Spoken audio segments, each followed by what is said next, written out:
Youthful love is like a beautiful fairy tale. The young Rachel Creek meets the young Jaden Stone, thinking that love is as solid as a rock and will never change. However, the oaths and promises of the past are no match for the cruel reality. Rachel, don't be nervous, nothing has happened to Jaden, it's just that he is no longer the Jaden of old. Are you going to give up on him? Rachel, do you know? Our family is about to go bankrupt. My father hopes to revitalize the family through my marriage to Stephanie. Creek, I'm sorry. If you want, I can break off the engagement with Stephanie and come back to you. Whatever you decide, I'll honor it. Sometimes we think someone is all there is, but in reality they are just passing through, bringing you sweetness and causing you pain. Then I realize that we'll meet the right person eventually. I don't know who said that happiness is the same, but misfortune is different. Rachel Creek stood under the laurel tree in the evening, thinking of her mother in the hospital bed, tears running down her cheeks. 5 years ago, her father died of cancer, and at that time she felt as if the end of the world had come, unable to imagine how to continue in the future. Losing her father was unimaginable to a happy person. Her mother worked desperately to try to soothe her daughter's pain of losing her father, and Rachel studied hard to try not to let her mother worry. At that time, she felt that as long as they were healthy and alive with each other, they could persevere through even the toughest days. But now, seeing that she is about to enter college, and still thinking that in a few years she can take care of the household chores and let her mom live a good life, however, her mom suddenly fell ill in this hot August due to the illness caused by her hard work. Mom has been sick for more than half a month, and so far I can't find out what kind of disease she is suffering from.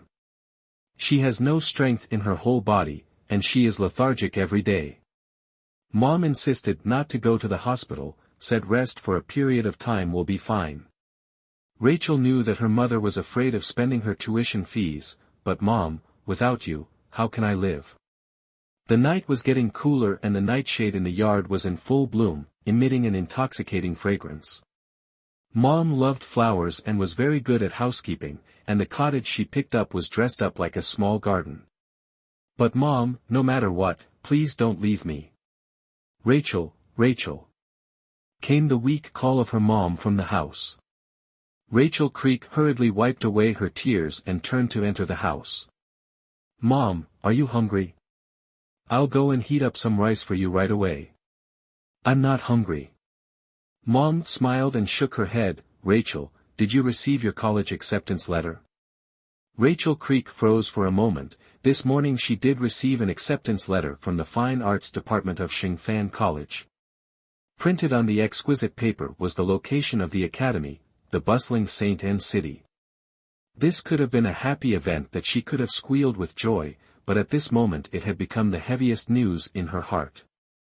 She repeatedly considered whether or not to tell her mom, and finally decided to tell a lie, because in this world, what could be more important than her mom's health? Losing her mom, does Rachel Creek still have a reason to live? Well, let her tell her mom the biggest lie of her life. Rachel Creek lifted her head, looked at her mom, and tried to smile. Mom, not yet. But it's okay, I think as long as I'm good at drawing, it doesn't really matter if I continue to go to school or not.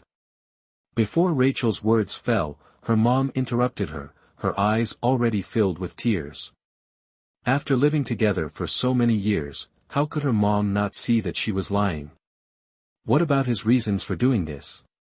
Mom took a deep breath. Stop lying, Creek, you have to go to school no matter what, or what do you want me to tell your father? Mom! Rachel Creek jumped into her mom's arms. Please, you mustn't leave me behind. Please don't. In the deep black silence of the night, there came the sound of a mother and daughter crying in low voices. In the evening of early September, in the lively and bustling St. Ratio Square, Rachel Creek stood at the edge of the square, her head lowered.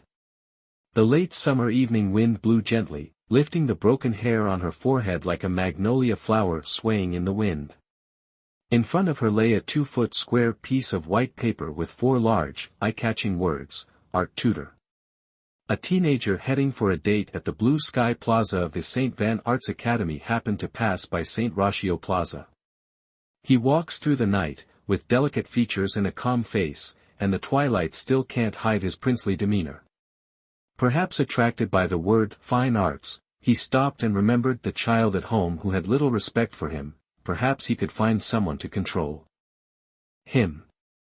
So he took out his cell phone and wrote down the number on the tutor's sign.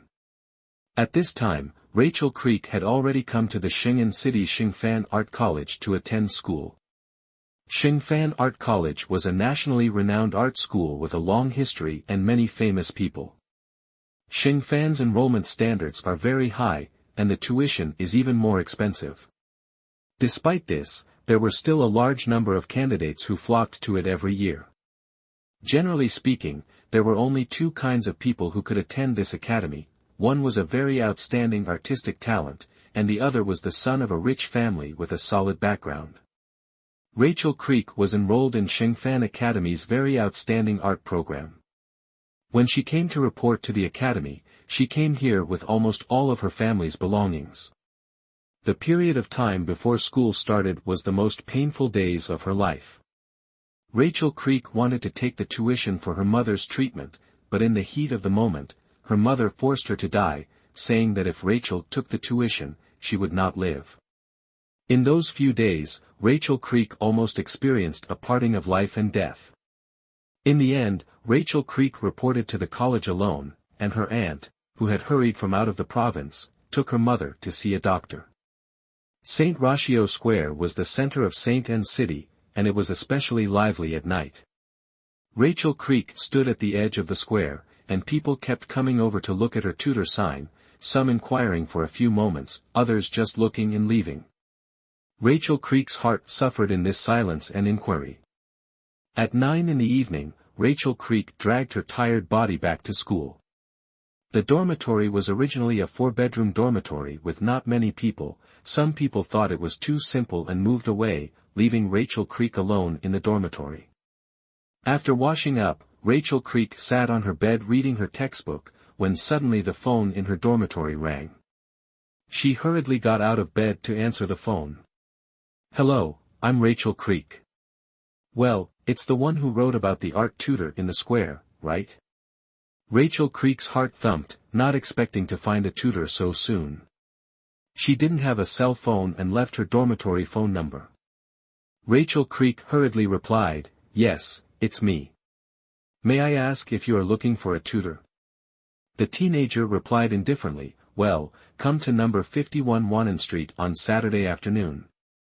Rachel Creek respectfully agreed, "Yes, I'll be on time, don't worry." The other party gave an enunciation and hung up the phone. Rachel Creek hung up the phone, so happy that she jumped onto the bed and hugged the quilt, tears gradually flowing down her face. "Mom, I can finally earn money with my own hands, you must be strong." On Saturday morning, Rachel Creek got up early in the morning. This was her first time going to do tutoring, and she was both nervous and excited. She woke up early to prepare for the lesson, ate her lunch in a hurry at the cafeteria, went back to her dormitory to get her things, and left the house. St. Anne's is a pretty city, quiet and bustling. The sun rises in late summer, and the sun shines through the dense French sycamores, casting dappled light on the gray ground. Rachel Creek walked along the street, mischievously stepping on the spots of light on the ground. The little boy's house was on Wannen Street, and it would take at least an hour to walk there, but Rachel Creek decided to walk anyway. She didn't want to pay for a ride, and on the other hand it was still early. It was only 12:15 for the 2 o'clock appointment. Rachel walked and viewed the sights, St. Anne's high-rise buildings, the streets were immaculate, and there were bright green trees and lawns everywhere. She took a deep breath, even the air was fresh. Maybe it was because she finally saw a glimmer of hope, so she felt that everything in front of her was indescribably beautiful. At 51 Wannen Street, in a 2-story white villa, the two brothers were each busy with their own business. The older brother was called Jaden Stone, a third-year student of the music department of Xingfan Academy, and was currently sitting on the sofa in the living room playing a game. That day, he was the one who called Rachel Creek to come as a tutor. Jaden Stone had a cold and arrogant appearance, even making people feel unapproachable, while his younger brother, Charlie Stone, had an evil appearance, knew a lot of things at a young age, and appeared to be a bit precocious. Last night, when he heard that his brother had found a teacher to teach him how to draw today, Charlie sneered, thinking that someone else would dare to teach him. "Do you think I still need someone else to teach me?" Charlie looked at his brother with disdain. Jaden glanced at him breathlessly. "Is there anyone who needs more discipline than you?" After saying that, he got up and went upstairs to take a shower. Charlie got up from the sofa and shouted at his brother, "One last question, is she a beautiful woman?" "Words first, if she's not a beauty, I'll tell Dad she's your little mistress." He smiled smugly as he finished speaking. Jaden gave him a blank look and ignored him. But at this time, Jaden suddenly remembered that he hadn't even paid attention to what Rachel Creek looked like that day, and it would be better if she was ugly and fierce, and could clean up Charlie, this no-good guy. Thinking of this, Jaden couldn't help but smile slightly. Rachel Creek had already arrived in front of the Stones' front door and looked at the time, 15 minutes ahead of schedule. She hesitated, but rang the doorbell. In the living room, Jaden Stone was playing a game, and Charlie Stone was shaking his juice while drumming on an old jukebox. Hearing the doorbell, Naruho immediately looked toward the monitor, then turned back to Jaden with a smile and said, "You've got a good eye." Jaden looked at his brother in confusion. "What do you mean?" Charlie laughed. "You won't know if you go open the door."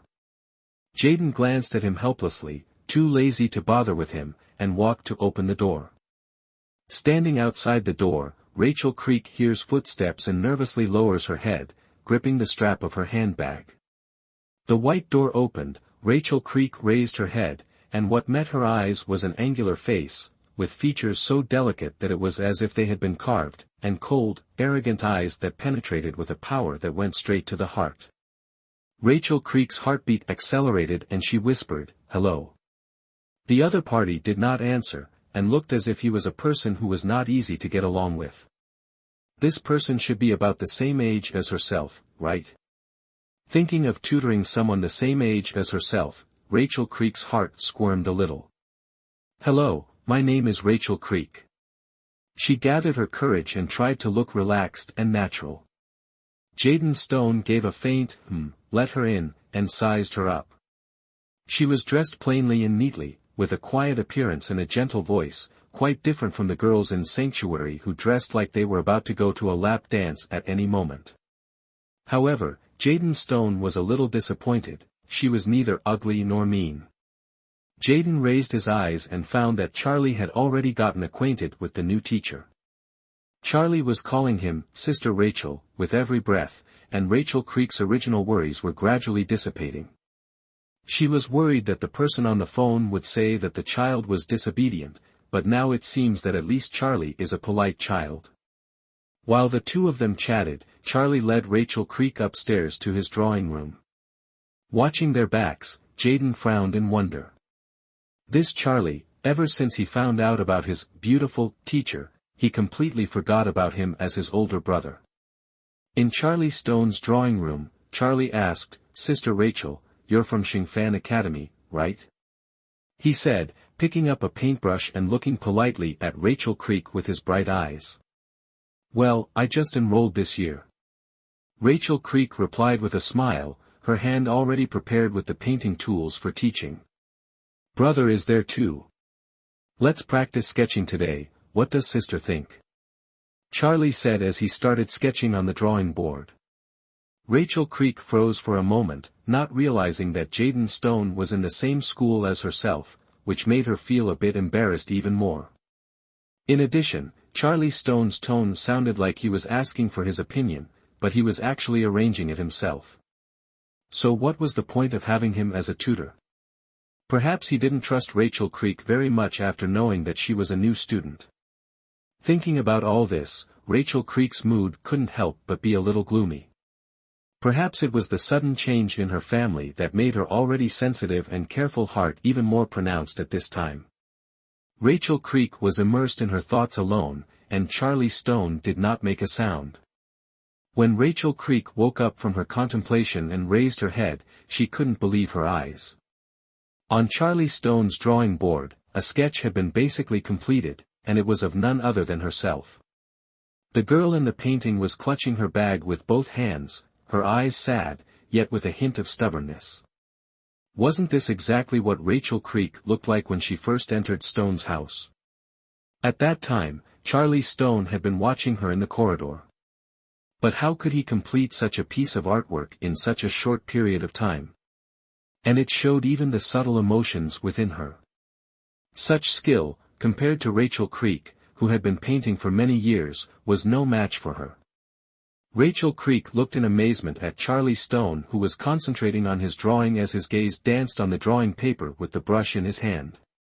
Those white fingers seemed to be holding a divine brush, and the brush was applied freely in his hands. Someone like Charlie Stone, who possessed superior painting skills, clearly did not need her to be a tutor. The feeling of loss was like a rosebush in spring, creeping up in her heart. The drawing is finished. Charlie Stone clapped his hands and looked at his work with satisfaction, then smiled and asked, "Sister Rachel, does it look like you?" "Huh." Well, Rachel Creek tried to squeeze out a smile, her two hands clasped together, her fingers cold. At 4 o'clock in the afternoon on this day, Rachel Creek came out of Stone's house, and the sun that was gradually sinking in the west was radiating the last remaining rays of the setting sun, gilding the sky with a golden edge. It turned out that the sunset in Shingen was also so beautiful. Rachel Creek looked at the golden sky, but her heart was filled with gloom.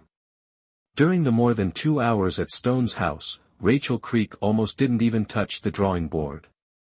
Charlie Stone's painting skills clearly didn't need her instruction, and in fact she could see that the Stone family wasn't looking for her to be a tutor. More precisely, they were just looking for someone to accompany Charlie Stone. Friends, this episode is over, thank you for listening. Welcome to The Year of the Rosebud by Kawanagi Culture, written by Mei Xian and performed but carved. Episode 2. When Rachel Creek left the house, Jaden Stone, who had escorted her out, said to her, "The tutoring fee will be given to you at $100 a time, what do you think?" This price was certainly not low, but when she heard this, Rachel Creek's heart was extremely hard to bear, and she couldn't say why. She nodded, then hurriedly left with her head down. At night, in the cool dormitory, Rachel Creek sat on her bed and picked up a pen to write to her mother. The room was pitch black, only the small lamp above the bed glowed faintly. Rachel Creek put the letter paper on her lap, quietly staring for a while. The tip of the pen finally touched the simple white letter paper. However, only one line fell on the letter paper, "Dear Mom," after which she could no longer write. Tears slid down her cheeks one by one. She hugged the quilt, in this unfamiliar environment, for the first time, let out a cry. On Sunday night, the phone in her dorm room rang. Another person was looking for an art tutor. Although Rachel Creek had become somewhat disillusioned with tutoring, she knew she had to stick with it because she needed the income. This time the tutoring was scheduled for an hour-and-a-half class every Monday, Wednesday, and Friday night, which happened to be staggered with Stone's family's schedule. And this time it was to teach a little girl. It must be a little girl as cute as she was as a child. Rachel Creek thought to herself reassuringly. However, after Rachel Creek left, Jaden Stone came to Charlie Stone's drawing room and asked him if he was satisfied with his teacher this time. Charlie Stone held a paintbrush in his hand, smiled elegantly and said, "Very satisfied." Jaden blankly glanced at him and saw the painting on the drawing board, in which the girl's eyes were sad and stubborn and her face was like a quiet magnolia flower. Wasn't this exactly that girl? Jaden realized that Rachel Creek seemed to have a calming aura. However, Charlie interrupted Jaden's thoughts and flirted, "May I ask if you're falling for my painting or the person in it?" Jaden scolded him without any good humor, "Brat." Then he turned around and left. At 6 o'clock on Monday night, Ren carried her painting supplies and hurried to another homeschooling location. The hazy evening of late summer gently enveloped the campus. The heat gradually dissipated, and the temperature was warm, comfortable and cozy. On the basketball court of Shingfan Academy, Jaden Stone scored a three-pointer, and his afterglow happened to catch a glimpse of a familiar figure at the side of the court. Jaden froze for a moment and turned his head to look at the person, who was walking with a hurried gait without looking away. She was wearing a dark blue school uniform dress, the hem of the dress gently swirling in the twilight, her shoulder-length black hair flying in the wind.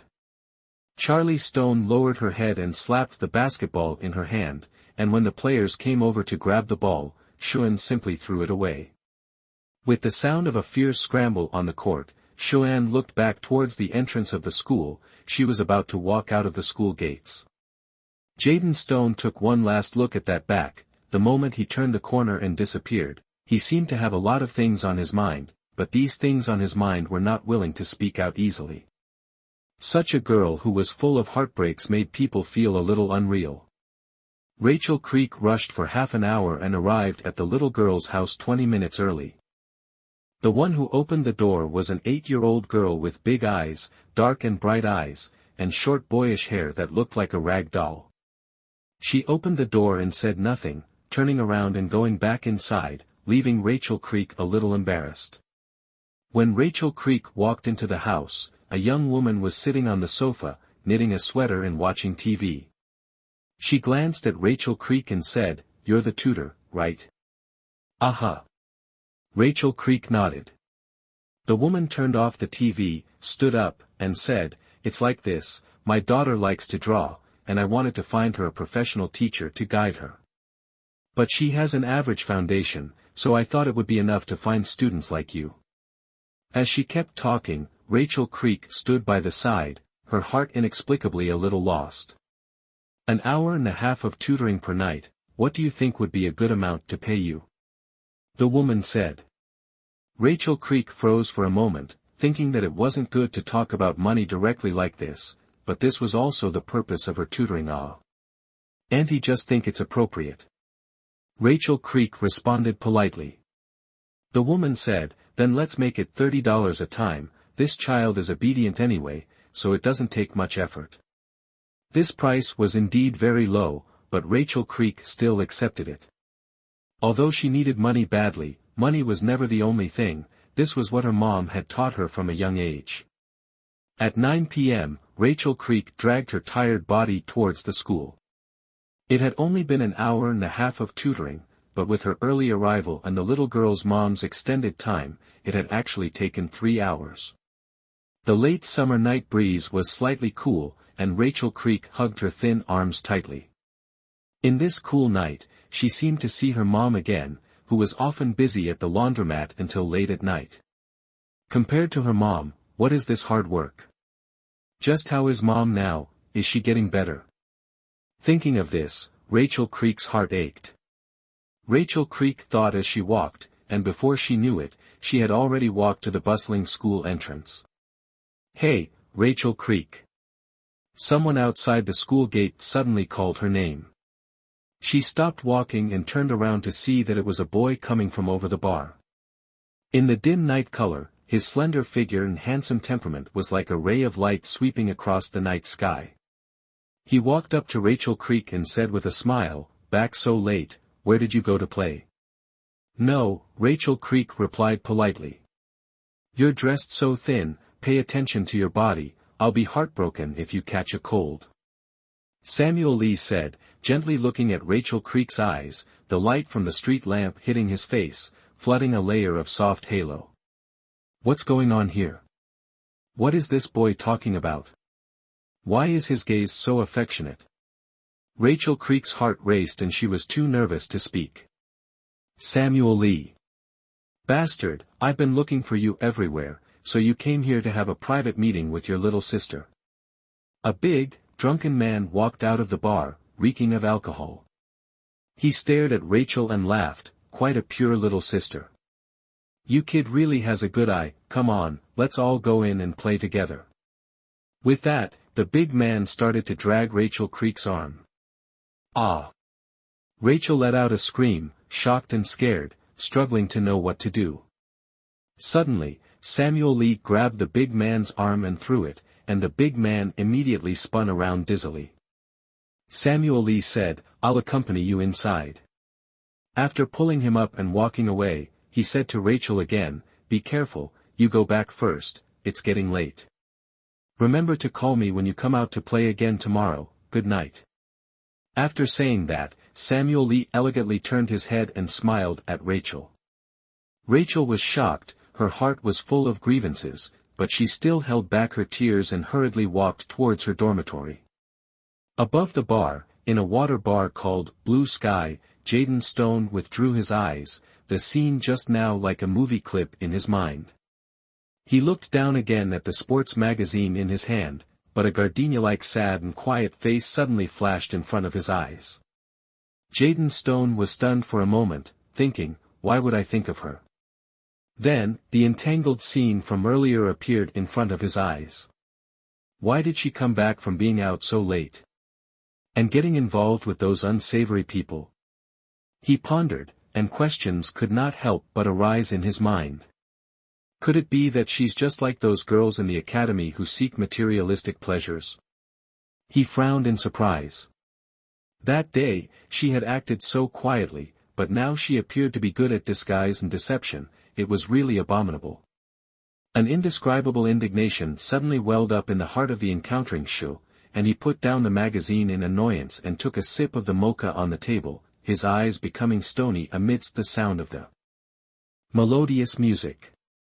Charmaine's disbelief seemed irrelevant next to his. At this time, Rachel was busy as usual, her schedule at the academy was full, and she was almost always in a hurry every day. Such a state of affairs aroused the curiosity of a girl in her class named Hannah Quinn. In fact, the first time she saw her, Hannah Quinn's eyes were drawn to her. Let's not forget that besides admiring handsome men, girls actually like to admire beautiful women as well.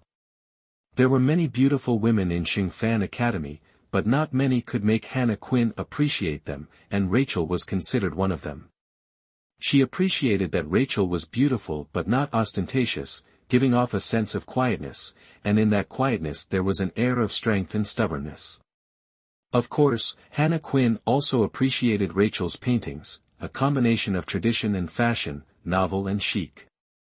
She felt that being friends with such a girl should be a very good thing.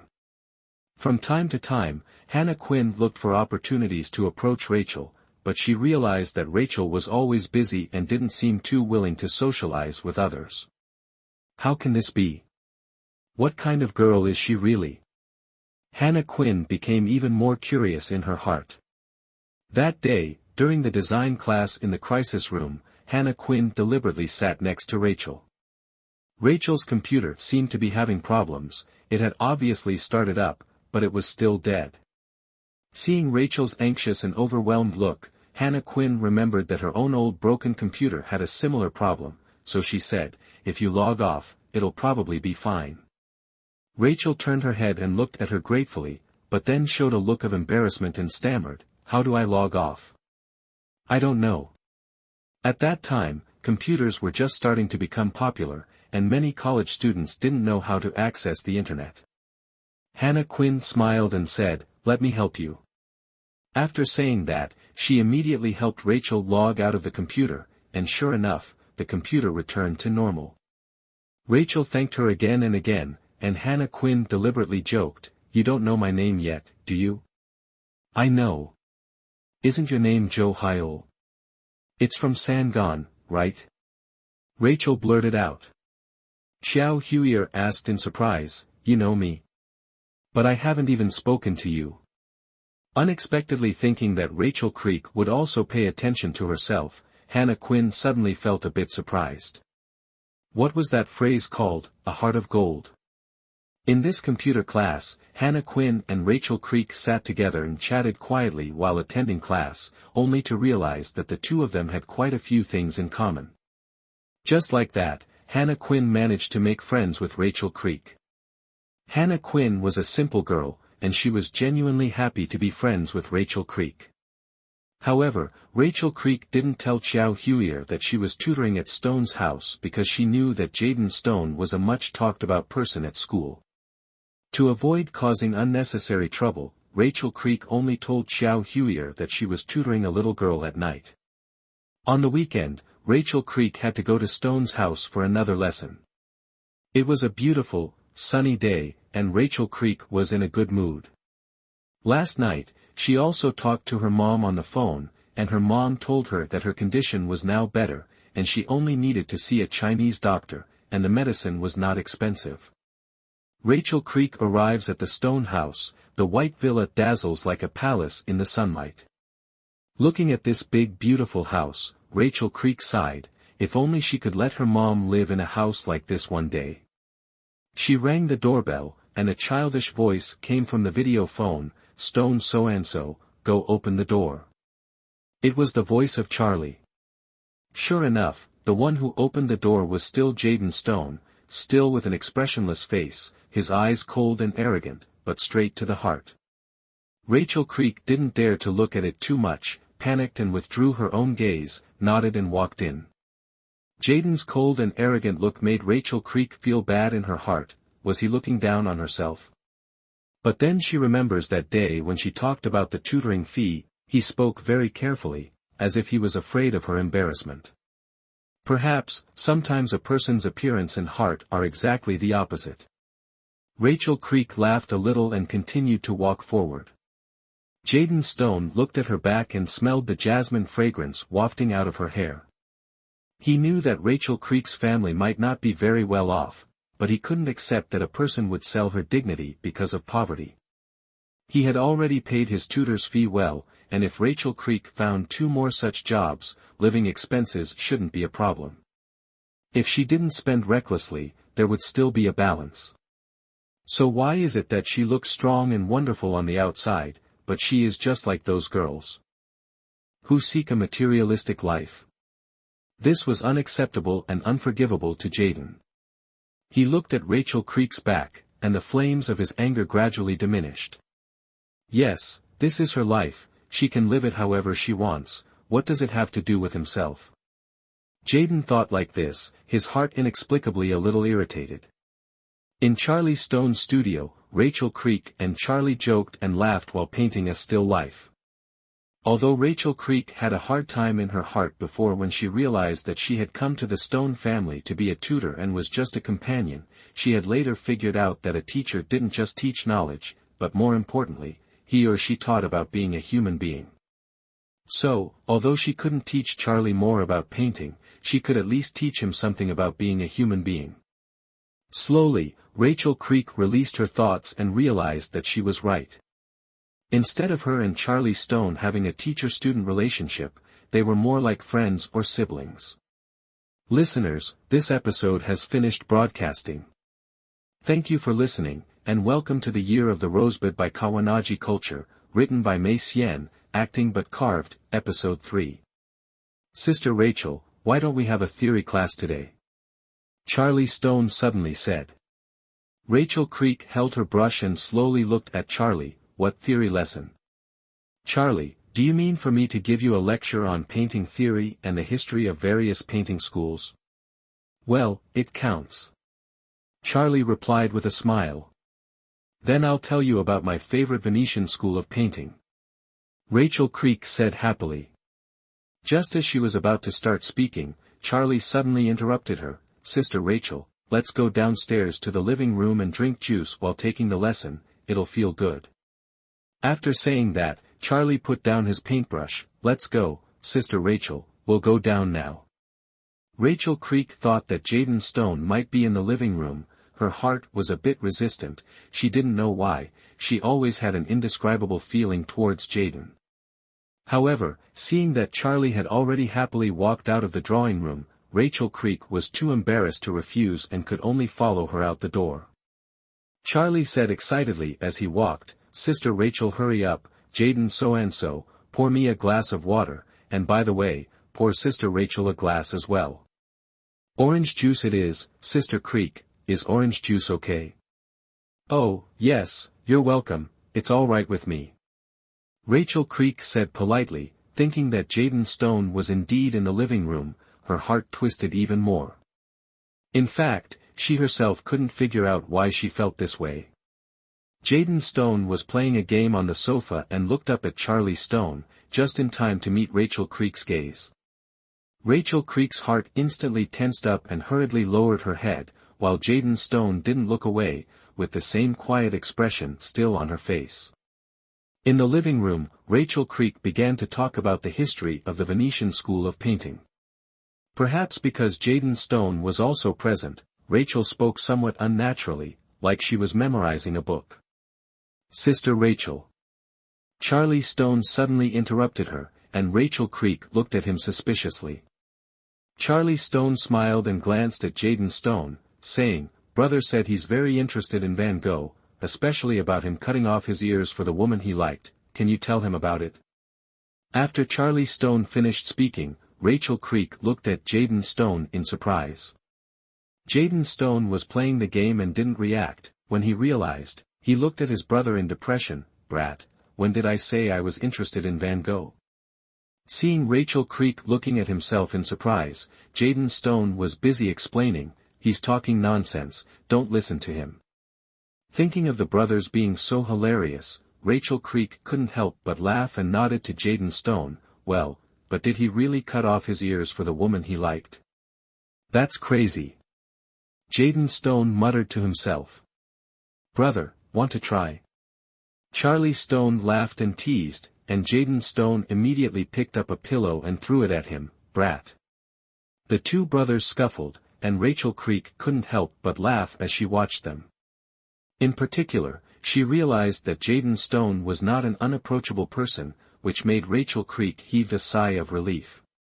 Rachel Creek continued her busy and fulfilling life, going to the little girls' class every Monday, Wednesday, and Friday night, going to Stone's house on the weekends, and spending her free time during the week on her creative endeavors. Rachel Creek hopes that her drawings will be recognized soon, and that she will even make money from her comics and hold a comic book show, so that she can finally give her mother a good life. As summer fades away, the summer nights are becoming cooler. That night, after Rachel Creek finished her tutoring, she walked down the street alone and forlornly. Just as she walked out of the street of the little girl's house, she turned the corner and saw Samuel Lee, standing idly under the streetlight, his hands in his pants pockets, looking patient. The dim streetlight shone on him, warm and wonderful. If he was waiting for a certain girl, no matter who it was, he would have been touched by such a scene. Rachel Creek was thinking this, and when she looked at Samuel Lee, he also happened to look at her. "Samuel Lee, why are you here?" Rachel Creek asked suspiciously. Samuel Lee walked up to her and said faintly, "I was waiting for you." Thinking of her association just now, Rachel Creek's heartbeat accelerated and hurriedly lowered her head, not knowing what to say. The faint light of the street lamp cast their shadows, which seemed exceptionally harmonious. "I'm just worried that it's not too safe for you to be alone this late," Samuel Lee said softly. "Ah, thank you," Rachel Creek said shyly, "then let's go." She walked forward with quick steps, and Samuel Lee smiled, leisurely following beside her. In fact, from middle school or even younger, Rachel Creek had quite a few boys who liked her, but her mother always urged her to focus on her studies and to have her own career in the future, so that her life could be secure and meaningful. So naturally, Rachel Creek was an obedient child, always focusing on her studies and painting, never thinking much about anything else. At that flower-like age, Rachel Creek's youth was as light and beautiful as a gardenia, but it soon became a thing of the past. Perhaps, the person who should wait has not yet appeared. Samuel Lee noticed Rachel Creek when he first introduced himself. That day, he stood on the podium and watched the stubborn and sad Rachel Creek suddenly fall silent. He looked closely at her paintings, just like her person, each one was deep in despair and hope. He smiled and thought to himself that she should be a nice girl. At this time, on the second floor of Blue Sky's window seat, Jaden Stone saw Samuel Lee and Rachel Creek on the street through the glass window. In his heart, he couldn't help but secretly gnash his teeth. Why is she with Samuel Lee again? Doesn't she know that Samuel Lee is a notorious playboy? Thinking of this, Jaden Stone suddenly felt a little less than good mood. Girlfriend, Shimani asked sensitively, is there? Jaden Stone faintly asked back, I heard that there is a girl from our academy who works as a tutor in your house, and I heard that she is quite pretty, but it seems that she was C. Nan's woman. What exactly are you trying to say?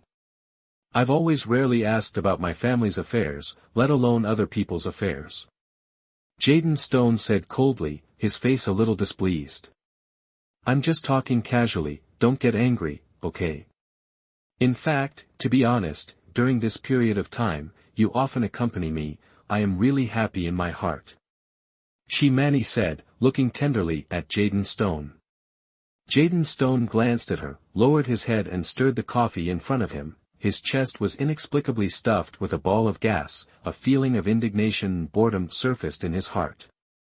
He thought back to that day when he and Rachel Creek were chatting in the living room, and the more he recalled the way she smiled, the more he felt that he had been deceived. This feeling became clearer and clearer, what a good cover-up. Does he really think he's hiding it well? Really think I'm a 3-year-old child? Jaden Stone thought indignantly in his heart. Shimani looked at Jaden Stone's strange behavior and was a bit puzzled, silently pondering in her heart, did I say something wrong? On Saturday afternoon, Rachel Creek went to Stone's house to do tutoring again. If she finished this tutoring, it would be a full month, which meant that she could receive her first paycheck ever.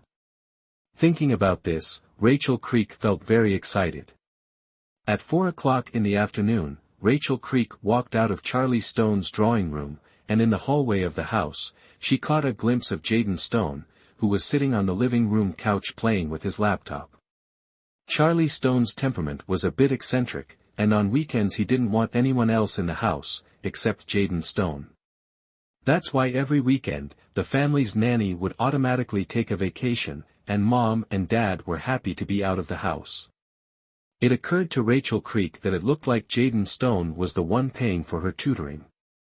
It felt a little awkward to be receiving money from someone her own age. Rachel Creek went downstairs and walked to the living room, where Jaden Stone was still focused on playing the game. Rachel Creek was a little embarrassed, not knowing whether to say hello to him, but also afraid that this will appear to be in a hurry to ask for money, so she finally did not open her mouth, silently opened the door and walked out. The heart is inexplicably a little difficult. Wait. Jaden Stone suddenly followed. Rachel Creek stopped and turned to look at him. Jaden Stone walked over with his hands in his pants pockets and his head lowered. I was thinking of giving you this month's tutoring fee. Aha.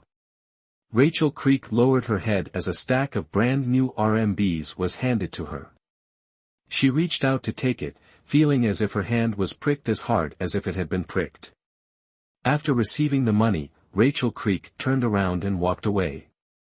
Better count it. Jaden Stone suddenly said. Rachel Creek froze in embarrassment, no need. She collected the money and accelerated her steps forward. In her mind, why did Jaden Stone ask her to count it? What was the meaning of this sentence? Let me ask, is money really that important to you? Jaden Stone's voice came from behind, like a bolt from the blue. Rachel Creek froze in place, and a wave of acidity surged in her chest and went straight to her nose. She bit her lip, tears welling up in her eyes. Having lost her father at a young age, her mother worked desperately to make ends meet and eventually fell sick from exhaustion. If she had money, her mother wouldn't have gotten sick. If she had money, she wouldn't have gone to the doctor for tuition. If she had money, she wouldn't have had to find a tutoring job outside of school. But who can understand all these? Was it because of this that she was to be looked down upon and thought of as a money grubber? The tears could no longer be stopped and broke out like a flood. Rachel Creek desperately tried to stop the tears, but to no avail. Why are you afraid to answer me? Charlie Stone asked again. Rachel Creek turned around, looked straight at Jaden Stone, and said without humility, yes, money is important to me. Are you satisfied with this? Important enough to betray yourself? Charlie Stone blurted out, shocking himself when he finished. He wondered in his mind why he was so angry. Rachel Creek's mind went blank for a moment, recalling a time when Hannah Quinn had said to her, "You go out in such a hurry every night, be careful of people misunderstanding that you're out doing socializing." Could it be that Jaden Stone thought the same thing? But was she going to argue with him to explain? What good would it do if he said it? Rachel Creek bit her lip and let the tears slide down her cheeks. She turned around and walked forward with her head down, dragging her heavy steps. Jaden Stone looked at her soft back, gently fluttering in the wind. He silently asked himself in his heart, why doesn't she explain or admit it? Does she not dare to admit it? What is this? But when he turned his head, the face with tears in his eyes did not surface before him. Jaden Stone's mood inexplicably vanished into thin air. Ever since that day when he said those words to Rachel Creek, Jaden Stone's heart had never been calm. From time to time, he would think of that incident and that day, and he kept speculating on why Rachel Creek hadn't answered, thinking to himself that she would probably never come to Charlie's class again. The fact that Rachel Creek no longer came to give Charlie Stone lessons made Jaden Stone feel extremely annoyed. "Fine, if you don't come, just don't come, I don't care to see a girl like that again anyway." Jaden Stone thought in his heart, leaning against the sofa in the living room, always ready to hear Charlie say, "Sister Rachel said that she's no longer coming to do tutoring. But when that time really comes, how should I explain myself?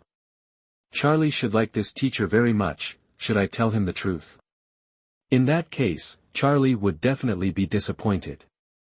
But if I don't tell him, how should I explain?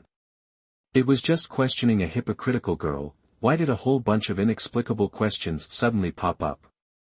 Charlie Stone propped his head up in pain, his mind filled with confusion. That, Jaden Stone, Rachel's sister. Charlie walked down from the stairs, seeing his brother's expression of pain and strangeness, originally wanted to ask him if he could take himself to the school to see Rachel's sister's class, but saw his brother's appearance and then stopped his mouth, looking at him in a puzzled manner.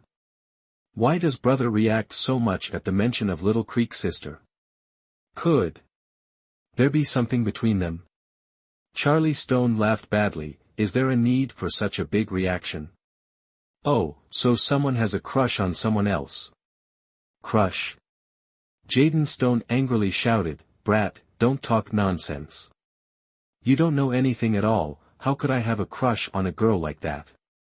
The last sentence was said a little softly by Jaden Stone, looking a little powerless.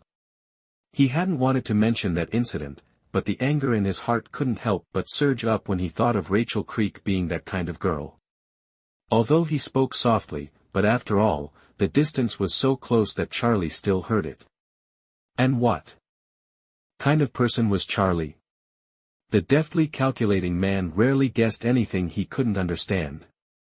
From his brother's words, he seemed to understand that his brother thought that Sister Rachel was not a good girl, but that was simply not possible.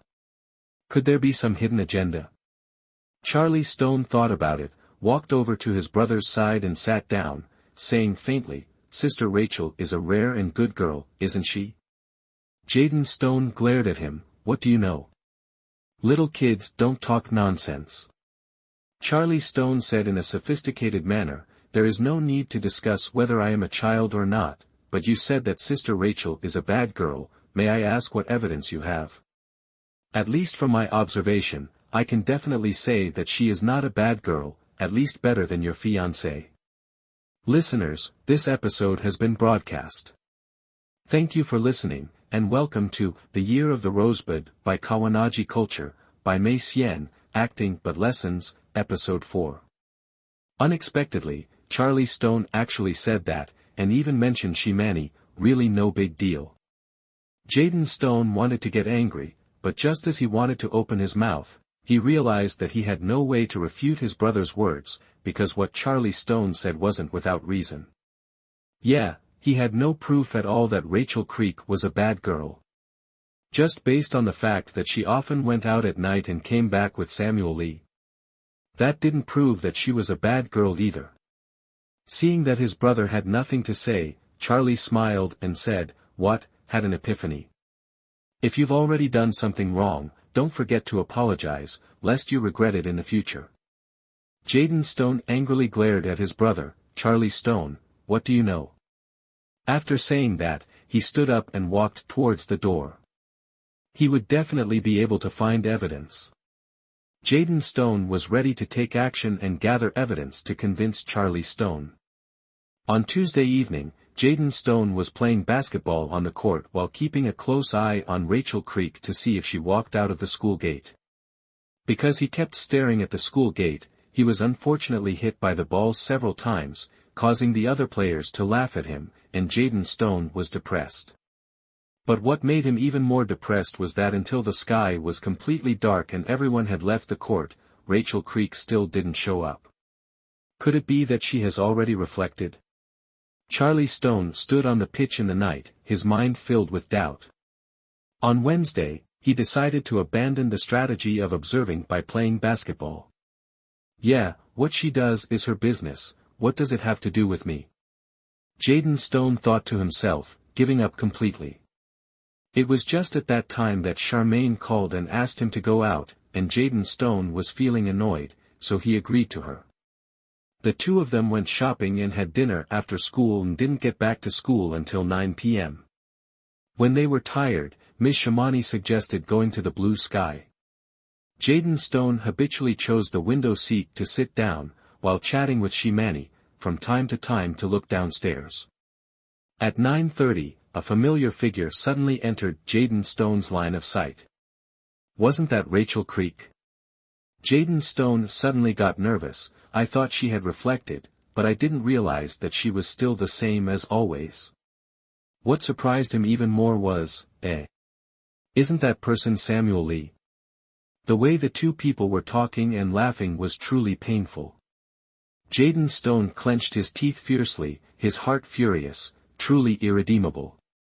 She actually didn't take what I said to heart at all, truly shameless. Jaden Stone clenched his fists as his anger continued. What's wrong? What's wrong? Seeing Jaden Stone's angry face, Shimani asked cautiously, had she said something wrong? She hadn't pissed him off, had she? Jaden Stone suddenly looked back at his girlfriend and said, nothing. Already his heart was pounding in his chest. Shimani looked out the window in wonderment. Downstairs was a lively night scene outside St. Van's College, with students coming in and out and neon flashing entertainment venues. She didn't understand why her boyfriend was angry at all. Shimani looked at her boyfriend and thought, but Jaden looks even cooler when he's angry. She thought, a smile appearing at the corner of her mouth. Actually, Jaden Stone's words really made Rachel Creek sad. Who wouldn't be upset at being accused by a boy like that? Back in the dormitory that night, Rachel Creek was even so desperate at one point that she thought about ending it all, but then she thought about how her mom had suffered so much for the sake of their lives. How could she leave her mom just like that? Thinking of this, Rachel Creek regrouped. She remembered what her mom once said to her, it doesn't matter what other people say, as long as you are open and honest, you don't have to care about other people's eyes. Rachel Creek encourages herself to do so, but despite this, she is still depressed and not in the mood for several days in a row. Her best friend, Hannah Quinn, also notices that something is wrong with her and asks her about it on the side, but Rachel Creek decides to hide everything. She thought to herself that if she told, things might get worse. As for whether or not to still go to the Stone family as a tutor, Rachel Creek initially planned to stop going, but then she thought about it, wouldn't that prove that she was weak-minded, as if she was admitting with her own mouth that Jaden Stone's suspicions were right? Besides, she needed this income. Moreover, she believed that Charlie Stone wouldn't look down on herself like Jaden Stone did, and she still had to prove everything to Jaden Stone. Thinking of this, Rachel Creek decided to continue going to Stone's house as a tutor. Is this the kind of discrimination and misunderstanding that children from poor families deserve? Rachel Creek thought, tears streaming down her face one by one. On Wednesday night, after tutoring at the little girl's house, Rachel Creek saw Samuel Lee waiting at the street corner again. Rachel Creek was suddenly a bit touched. No matter what Samuel Lee thought in his heart, he did make himself feel much more at ease on the road at night. Perhaps, they could become good friends. Rachel Creek thought, graciously walking towards Samuel Lee, smiling, "Let's go." Under the night, the two chatted pleasantly as they walked. Rachel Creek felt that although Samuel Lee was a bit of a womanizer in his relationships, he did have a good character. She was happy to know such a friend. Rachel Creek hadn't called to resign for a week, which made Jaden Stone feel uneasy and depressed. What did he really want? Was it to leave without saying goodbye? Or was he planning to simply stop coming without saying hello? On Saturday afternoon, the clock showed 1:30, Jaden Stone sat on the sofa in the living room, playing with the computer in an annoyed manner. If Rachel Creek really didn't come, how should he explain to Charlie? Forget it, there was no need to explain at all, this time Charlie would always understand what that Rachel sister of his really was. That, Jaden Stone, sister is here, go open the door. Charlie Stone's voice came from upstairs. He was playing with his newly purchased astronomical telescope on the top floor, and presumably saw Rachel Creek through the telescope. Why would she still come? This was completely out of Jaden Stone's expectation, and he was instantly at a bit of a loss for words. Is Rachel Creek really coming? Jaden Stone put down the laptop in his hands, looking a bit at a loss. The doorbell finally rang and Jaden Stone stood up to open the door. After the door opened, Rachel Creek, wearing a white sweater jacket, appeared in his line of sight. Jaden Stone simply did not know what to say, his mind went blank. Soon, Rachel Creek walked past him with her eyes lowered, indifferent like a gust of wind, walking straight through the living room and up the stairs, disappearing into the corridor.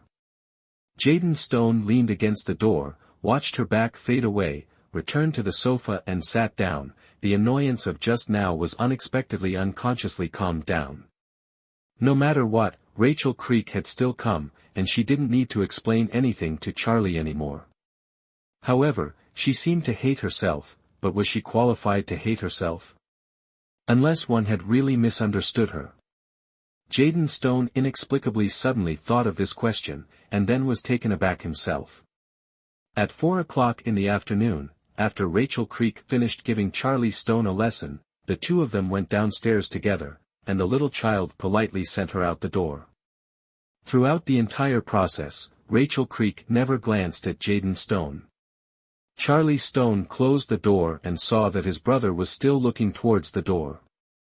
Charlie Stone leaned against the door and said, "That people have already left. But then again, if you still want to take another look at that sinister shadow, you can go up to the top floor and use my new binoculars, but remember that you owe me another one." Jaden Stone looked at his brother speechlessly. Why was this guy still talking so ungratefully? Jaden Stone was too lazy to care about him. By the way, didn't someone say last week that Sister Creek was a bad girl? May I ask if you found any solid evidence? Charlie Stone continued to flirt with his brother. Thinking about this, Jaden Stone became even more depressed, but he still held on and said, "It will be found, don't worry." Good, then I'd like to see just how bad Sister Rachel is. Charlie Stone finished with a disdainful smile and walked towards the upper floor, continuing to study his binoculars. Originally, Jaden Stone had already felt that he was no longer interested in Rachel Creek's affairs, but the recent events made him want to find out anyway. At the very least, as an older brother, he couldn't let Charlie Stone make fun of himself all the time. On Monday night at 6 p.m., Charlie Stone was playing basketball at school while closely watching for the figure to appear. He had already thought that even if he couldn't wait today, he would continue to wait tomorrow. In short, he didn't believe that he couldn't find evidence. As the night grew hazy, on the court, Jaden Stone was about to steal the ball from the opposing player, when suddenly, that familiar figure appeared in his afterglow. Jaden Stone stopped and looked that way, and sure enough, it was Rachel Creek. She quickly walked to the entrance of the school. Jaden Stone immediately left the court and followed while watching Rachel Creek's figure. Rachel Creek walked out of the school gate with lonely steps, turned west, and then walked along the street. She crossed several streets and finally entered a residential neighborhood called Shengyi Yuan. Under the night, Jaden Stone followed closely, not slacking off at all. I actually did the thing of tracking other people, really incredible. As Rachel Creek's figure disappeared in front of the neighborhood, Jaden Stone looked up at the name of the neighborhood and wondered in his heart, how could a girl from the Xingfan Academy come to a place like this? This is just an ordinary military neighborhood. He felt that things were a bit strange, and in his heart, he decided to continue investigating. On Wednesday night, Jaden Stone followed Rachel Creek to the St. Yuan neighborhood again. However, he didn't wait for her on Tuesday because Rachel Creek wasn't tutoring that night. Thursday didn't see her show up either, but Friday night she finally waited. This time, Jaden Stone was determined to find out. He skillfully followed Rachel Creek all the way until she walked into Shengyi Yuan. He continued to follow until Rachel Creek walked into a residence with the door number 607. Jaden Stone stood at the doorway of 607 for a moment in deep thought, then turned around and went downstairs to the neighborhood doorman's office.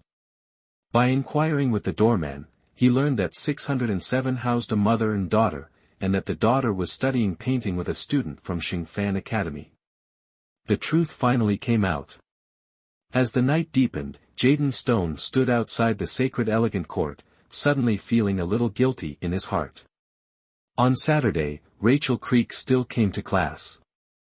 Her eyes still stubbornly avoided Jaden Stone's line of sight. Jaden Stone had been trying to find a chance to talk to her, to explain the misunderstanding from before, but in the end, he couldn't find a chance, and he seemed too embarrassed to ask. After all, in his entire life, he had never apologized to anyone. Rachel Creek and Charlie Stone were in the drawing room taking lessons, while Jaden Stone was in his room playing on the computer. For some reason, he always lost at games today, and Jaden Stone felt very depressed. Thirsty, he decided to pour a glass of water to drink, so he walked out of his room to the living room, poured a glass of water, and sat on the sofa to watch TV. Charlie Stone's voice came from the corridor, and Jaden Stone thought to himself, how come school is over so soon today? There was suddenly some nervousness in his heart. Charlie Stone politely and personally escorted Rachel Creek out the door as usual, then closed the door and turned around to walk back into the living room and sit down on the sofa. Charlie Stone looked at his brother and said, "Hey, don't look, people have already left. Also, there's something I want to discuss with you, it's about Sister Rachel." Suddenly hearing Rachel Creek's name, Jaden Stone froze as if he had been shot by an enemy in a game. "I'm talking to you, do you hear me?" Charlie Stone said while biting into an apple. "Aha." Charlie Stone responded with feigned calmness. "You know about Sister Creek, don't you?" "I don't know." "You don't know? You were in the same school as her, how could you not know?" Charlie Stone asked in disbelief. "Come on, there are so many people in our school, do I have to know everyone's details?" Jaden Stone responded with some impatience. But at the same time, he was also pondering in his mind, what exactly was Charlie trying to say? Could it be that he also knew that he had scolded Rachel Creek? Thinking about this matter, Jaden Stone couldn't help but get nervous. "Ah, I should have guessed that you're a guy who just walks by himself." "Alright, I'll tell you then." Charlie Stone said, "It's like this, I want to raise Sister Rachel's tutoring fee a little bit more." Charlie Stone looked at his brother in wonder. Charlie said the reason he wanted to raise the tutoring fee for Rachel was because Rachel Creek's mom was sick and she didn't have a dad. She works 2 tutoring jobs, and besides coming to his house on the weekends to tutor, she has to go to another house on Mondays, Wednesdays, and Fridays to earn money while studying. So that's how it happened. Jaden Stone then realized that he had really misunderstood her. "Hey, don't mention this matter to her." Charlie Stone reminded again. "Why?" "Because I promised her I wouldn't tell anyone, including you." "So you're still telling me?" "Just don't tell her." Charlie Stone finished and stood up. "Remember, next time, give your sister more money and say it's a reward or something." This weekend, Jaden Stone had been pondering the question, should he apologize to her or not? Monday night, Jaden Stone did not ask Manny out, but sat alone in the blue sky. He chose a window seat and paid close attention to the movements downstairs. At 9:20 p.m., her figure finally appeared. Today she was alone, without Samuel Lee. Perhaps, Samuel Lee went after some beauty again. Jaden Stone silently cursed in his heart, damn guy. Listeners, this episode has finished broadcasting. Thank you for listening, and welcome to The Year of the Rosebud by Kawanagi Culture, author Mei Xian, acting but class, episode 5. Well, what was that all about? When Jaden Stone looked down at the window again, he saw an unexpected scene. A large man was pulling Rachel Creek as she struggled in terror. Damn it! Charlie Stone grabbed his jacket violently and rushed downstairs. Come on, go in and have some fun, Samuel Lee is in there too. The big guy pulled Rachel Creek's arm and said. This was none other than the guy who got drunk last time, and today he was drunk again. Could it be that all of his fat meat was poured out by alcohol? I'm not going, let go of me, I want to go back to my dorm room. Rachel Creek struggled and shouted. Let her go, what are you doing? Jaden Stone exclaimed, pulling away from the big man's hand and then giving it a shove that spun the drunken big man around in place. Rachel Creek hid behind Jaden Stone in terror, and a crowd immediately gathered around her. Jaden Stone, what's it to you? The big man stammered. Ignore him, let's go. Seeing that the big man was drunk, Jaden Stone smoothly took Rachel Creek's hand and prepared to leave. Wait! A voice suddenly came out from the crowd, and Samuel Lee walked out from the crowd and went in front of them. He gently pulled Rachel Creek's hand from Jaden Stone's hand and said, I'm sorry, I'm late tonight, letting you be frightened. Rachel Creek immediately broke away from Samuel Lee's hand. You philanderer, you better stay away from her too. Jaden Stone said angrily. Yeah. Then what about your Charmaine in the future when you have you to guard her? Samuel Lee said easily. Everyone in Xingfan Academy knew that the Stone and She families were business partners and marriage partners, and Jaden Stone and She Manny had always been a recognized pair in the school. The crowd began to murmur, and Jaden Stone also reacted, standing frozen for a few seconds before saying, this is not something you need to worry about. Rachel Creek pushed her way out of the crowd with her book. She knew she shouldn't and didn't want to get involved with these two boys, but why had things turned out this way? At night, Rachel Creek lay in bed, unable to sleep. The scene where Jaden Stone suddenly appeared kept haunting her mind. Why did he help her? Hadn't he always despised her? Rachel Creek thought, tossing and turning. Every time she closed her eyes, Jaden Stone's face surfaced before her eyes. Why was it like this? She clearly hated him. The next day, the news about Jaden Stone and Zhua Si Nan fighting over Rachel Creek spread all over the academy. As soon as Rachel Creek walked into the classroom, there was a clamor in the classroom, and even Hannah Quinn, who was beside her, asked excitedly, is this story true? Rachel Creek didn't know how to explain. When she returned to her dormitory after school at noon, she saw from afar that the door to her dormitory was open. What's going on here? She rushed over. In the dormitory, a tall girl clasped her hands and stood in front of the doorway bed. The babysitter was making her bed, while on the floor were Rachel Creek's things lying in disarray. The girl turned back and Rachel Creek was stunned for a moment. It was actually She Manny. It turns out that She Manny was originally Rachel Creek's roommate, just from the first day of school has not come to the dormitory once. It wasn't until the events of that night on campus came to light that She Manny realized that the reason why Jaden Stone was in a bad mood in the blue sky was because of this girl named Rachel Creek. It was only now that She Manny finally realized that the pretty girl who was tutoring at the Stones' house was Rachel Creek. Suddenly, a feeling of being cheated surged through her heart. She Manny clenched her teeth and swore in her heart that she would never let Rachel Creek go, deciding to get back at her. After investigating Rachel Creek's information, Charmaine is pleasantly surprised to find out that they are roommates. Doesn't that make everything so much easier?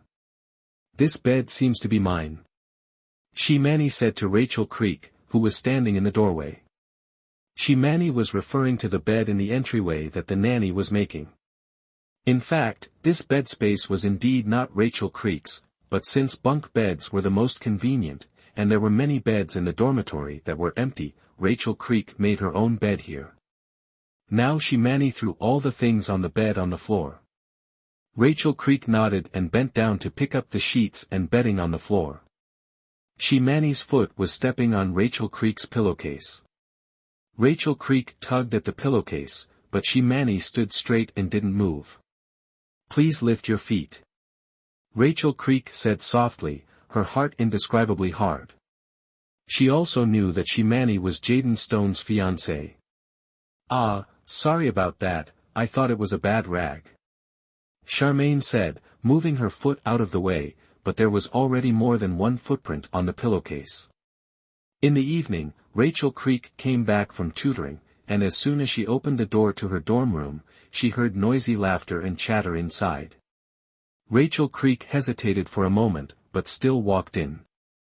5 or 6 girls and Manny were chatting in the dormitory, and when they saw Rachel Creek come in, they paused for a moment, then laughed uncontrollably.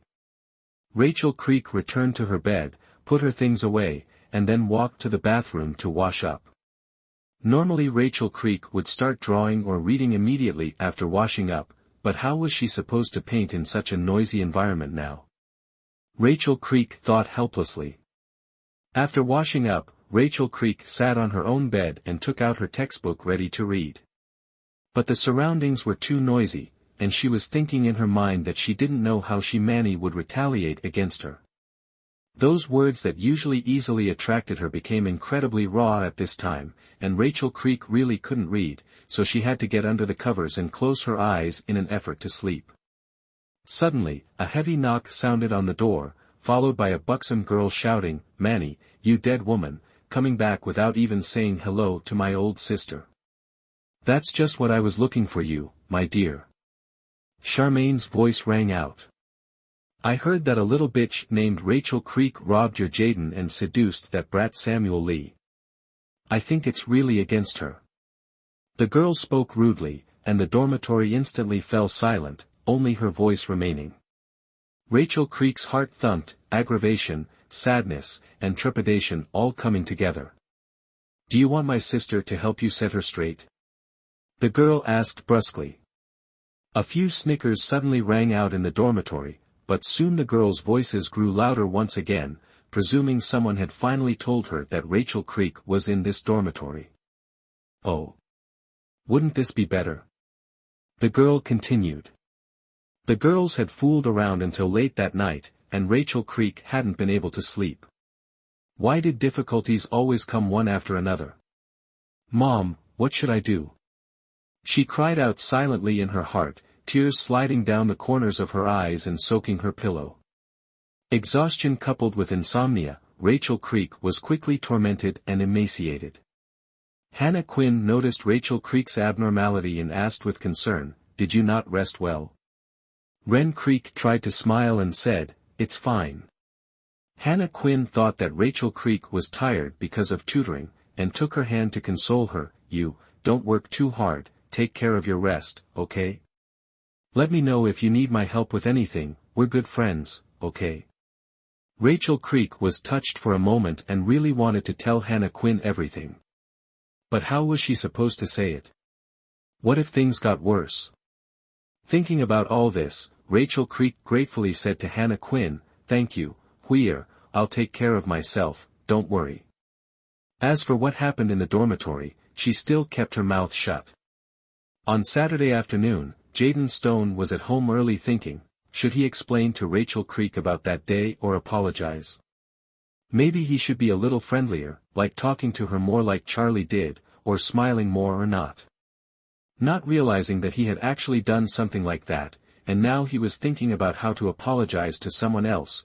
Jaden Stone couldn't help but smile as he sat on the living room couch thinking about it. That flamboyant-faced Stone so-and-so, sister is here, go open the door. Charlie Stone said as he suddenly appeared in the hallway.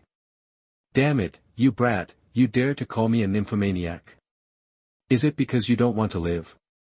Jaden Stone stood up and grabbed a pillow to angrily scold his brother. Charlie Stone is not afraid and does not explain, but instead looks at him calmly and smiles. The doorbell rang, and the melodious sound seemed to ring directly into Jaden's heart. He put down the pillow he was about to throw at his brother, turned and smiled, and opened the door. However, as soon as the door opened, his smile instantly froze. Rachel Creek lowered her head and gave him a slight nod, looking sad, as if she had a heavy heart and a face full of sorrow. What was wrong with her? Could it be that she still refuses to forgive herself for her misunderstanding last time? Jaden Stone thought in his heart, how come girls are all so petty? When she came out after class, she still had the same look on her face. After closing the door, Jaden Stone hurriedly asked his brother, did you notice that there's something wrong with her? Who? Charlie Stone looked confused. You said who else? Charlie Stone was really pissed off. She didn't tell me, so how would I know? Charlie Stone replied as he poured orange juice. Why are you so concerned about your sister all of a sudden? Didn't you say she was a bad girl a while ago? What, now that you realize you misunderstood people, you feel guilty in your heart? Charlie Stone teased. Brat, what are you trying to say? Poked in the center, Jaden Stone roared. Ah, I didn't mean to say anything. You asked me first. So what?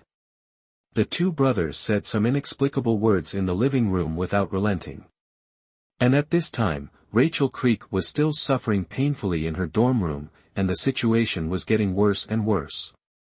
The paintings she drew would always go missing for no reason, and would later be found in the garbage can or the toilet. The clothes she hung out to dry would also appear on the floor for no reason, leaving a trail of footprints on them.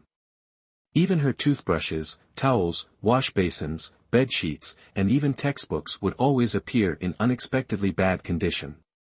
Rachel Creek wiped away her tears as she wondered when such days would end. Jaden Stone ran into Rachel Creek a few times at school and always saw her looking haggard. He was a bit puzzled, even if she was still angry with him, she wouldn't be this angry, right? What on earth had happened? He was ready to follow her to see.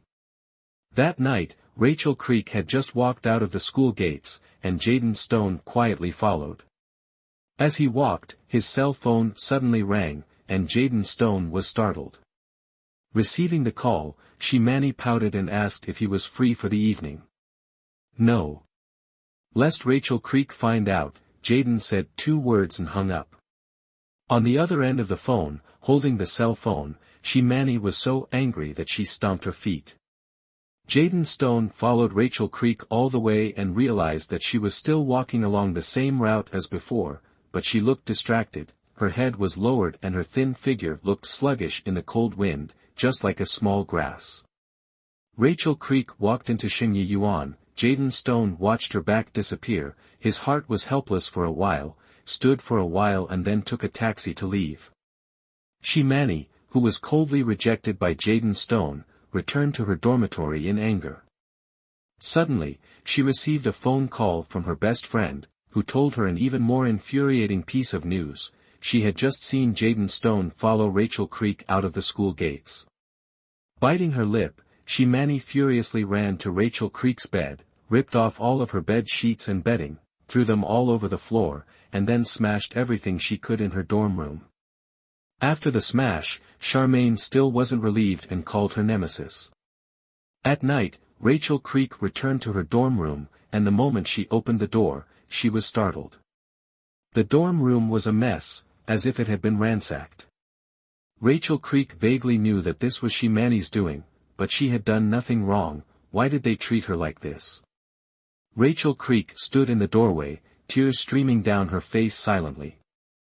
What Rachel Creek didn't realize was that something even more terrible was yet to come. It took her hours to clean up her dorm room and finally make her bed before lights out. In the darkness, Rachel Creek opened her eyes in confusion and let the tears slide down the corners of her eyes. "Mom, tell me, what should I do?" Rachel Creek asked herself in her mind. Suddenly, the door creaked open, perhaps it was Manny returning. Rachel Creek rolled over, and suddenly a pillow slammed over her head, followed by a flurry of punches and kicks. "Beat her to death. Beat this little bitch to death. See if she still dares to seduce men. Grab her hands, let me do it." Accompanied by a cry of rage, Rachel Creek's whole body suffered from pinching and twisting, the pain spreading like a flame. Her hands were stomped on with her feet. Rachel Creek told herself in her heart, "I can't die, what will my mom do if I die?" Just gradually, she lost consciousness. The next morning was Tuesday, classes were already in session, and Rachel Creek hadn't come yet. Hannah Quinn wondered why. Rachel Creek, who had always been punctual, didn't come today without saying hello. Hannah Quinn quietly dialed the phone of Rachel Creek's dormitory. The phone rang for a long time, but no one answered. Hannah Quinn couldn't help but feel a little nervous. She dialed a few more times, but still no one answered. It can't be that something happened, right? Hannah Quinn's heart suddenly jumped very fast. Immediately after class, Hannah Quinn ran towards the student dormitory and anxiously said to the teacher on duty, "Teacher, someone might have fainted in dormitory 357, let's hurry and go take a look." She guessed that something might have happened to Rachel Creek, who had seemed weak recently. The teacher took the key and walked with Hannah Quinn to the 357 dormitory. As soon as the door opened, Hannah Quinn immediately rushed in. Rachel Creek was lying on the bed, covered in wounds, breathing weakly as if she was about to fall unconscious. "Rachel, what's wrong with you?" Hannah Quinn asked in tears. The teacher immediately called the school nurse, and everyone rushed to carry Rachel Creek to the school nurse. The matter was quickly reported to the school, and considering the adverse impact of the incident, the school decided to block all news until the matter was clarified. The school doctor examined and said that Rachel Creek only suffered some traumatic injuries. The coma is related to her own physical condition. Rest for a period of time, and then supplemented with nutrients will be fine. After the school doctor left, Hannah Quinn stayed by Rachel Creek's bedside. She didn't understand how someone as good as Rachel Creek could have the heart to do such a cruel thing to her. With tears in her eyes, Hannah Quinn gently covered Rachel Creek with a blanket. An hour later, Rachel Creek finally woke up. Seeing the sad Hannah Quinn in front of her bed, Rachel Creek's tears flowed. "Creek, who the hell did this? Tell me, I won't let him go," Hannah Quinn said angrily as she held Rachel Creek's hand. Rachel Creek tried to smile and said, "Thank you, Huir, I'm fine. Don't tell anyone else about this matter, definitely not." "Why, Creek? Why are you holding back?" "I know, it must be her, it's her right." Hannah Quinn had already vaguely guessed that it was Manny. Because apart from her, she really couldn't think of anyone else Rachel Creek, who rarely interacted with people, would offend. "Huir, listen to me, I don't want to make a big deal out of this, it's not good for anyone. I'll find a way to fix it," Rachel Creek said with tears in her eyes. "How are you going to fix it? They dared to do it this time, but what about next time? It might be even worse next time." "No, I must go find Jaden Stone and make it clear," Hannah Quinn said, standing up angrily. "No." Rachel Creek pulled Hannah Quinn back as the four shook violently on the bed from her movement. "Huir, I beg you, don't make a big deal out of this." Listeners, this episode has finished broadcasting. Thank you for listening, and welcome to The Year of the Rosebud by Kawanagi Culture, author Mei Xian, acting but carved, episode 6. Hannah Quinn sat down painfully. She also knew that Manny's home was in Shannon City, and it was Rachel Creek who would suffer if things got out of hand. But you promise me that when you get better, you'll move out of your dorm room and live with me. Hannah Quinn said. Rachel Creek nodded, and after she recovered from her illness Rachel Creek moved out of her dorm room and stayed at Hannah Quinn's house. Coincidentally, Hannah Quinn's home was also on Wannon Street, meaning that it was on the same street as Stone's, and in fact, they were only separated by 3 villas. On Friday afternoon, Charlie Stone was fiddling with Naruho's astronomical telescope on the rooftop of the second floor of his house. Jaden Stone had been playing with this telescope for the past few days, and he hadn't thought it was interesting before, but now he realized that it was really interesting. Can see far away, but also can see a lot of funny things. It seems that the effect of clairvoyance is really good. Jaden Stone was moving the camera when suddenly a sad face appeared in the camera. Charlie Stone was startled. Why is she here? Is today Saturday? Jaden Stone thought about it for a moment, but it seemed like it wasn't. He immediately adjusted the lens and followed that face all the way. Yes, it was indeed Rachel Creek. She walked into the house diagonally across the street with a girl. I don't suppose she's gotten another tutor. He guessed. When he looked over again, the face of the girl next to Rachel Creek appeared in the camera and smiled at him. Damn, got caught. Embarrassed, Charlie Stone stepped away from the binoculars, inexplicably a little happier in his heart. An hour later, Charlie Stone looked toward that gate again. If he was tutoring, it should be time for class to end, right? He watched for a while, and the door of the house diagonally across the street finally opened. Immediately, Jaden Stone aimed at the figure that went out the door. That's not right, how come it's not her? Jaden Stone saw clearly, the one who went out the door was the girl who was with Rachel Creek just now. Why isn't she coming out? A little disappointed, Charlie Stone moved the camera to the other side. After a few moments, the doorbell rang. Then, Jaden Stone heard the nanny shout, "Young Master Jaden, there's a girl outside who says she's looking for you." A girl looking for me? And a girl that Zhang Ma doesn't even know, who could it be? Charlie Stone thought in wonder and walked downstairs. In the living room, Jaden Stone saw Hannah Quinn and asked in a puzzled manner, "May I ask who you are? What is it that you are looking for me for?" "My name is Hannah Quinn, I'm a student of Xingfan and a classmate of Rachel Creek. I have some things about Rachel that I want to talk to you about." A serious expression appeared on Hannah Quinn's face. About her? Charlie Stone thought, inexplicably nervous. "There's something I'm sure you don't know yet. Last week Creek was beaten up and almost even lost her life. And this matter, it was because of you." Hannah Quinn said with a grave expression. She only wanted to seek justice for Rachel Creek. She wouldn't let those who had beaten Rachel Creek just let it go. She got beat up because of me? What the hell is going on here? Charlie Stone suddenly felt the gravity of the situation. Could it be because of that night? Although he later felt that he was a bit reckless, he didn't expect something like this to actually happen. Could it really be that Manny did it? Hannah Quinn went on to recount the entire incident, and of course there were some places where she exaggerated a bit.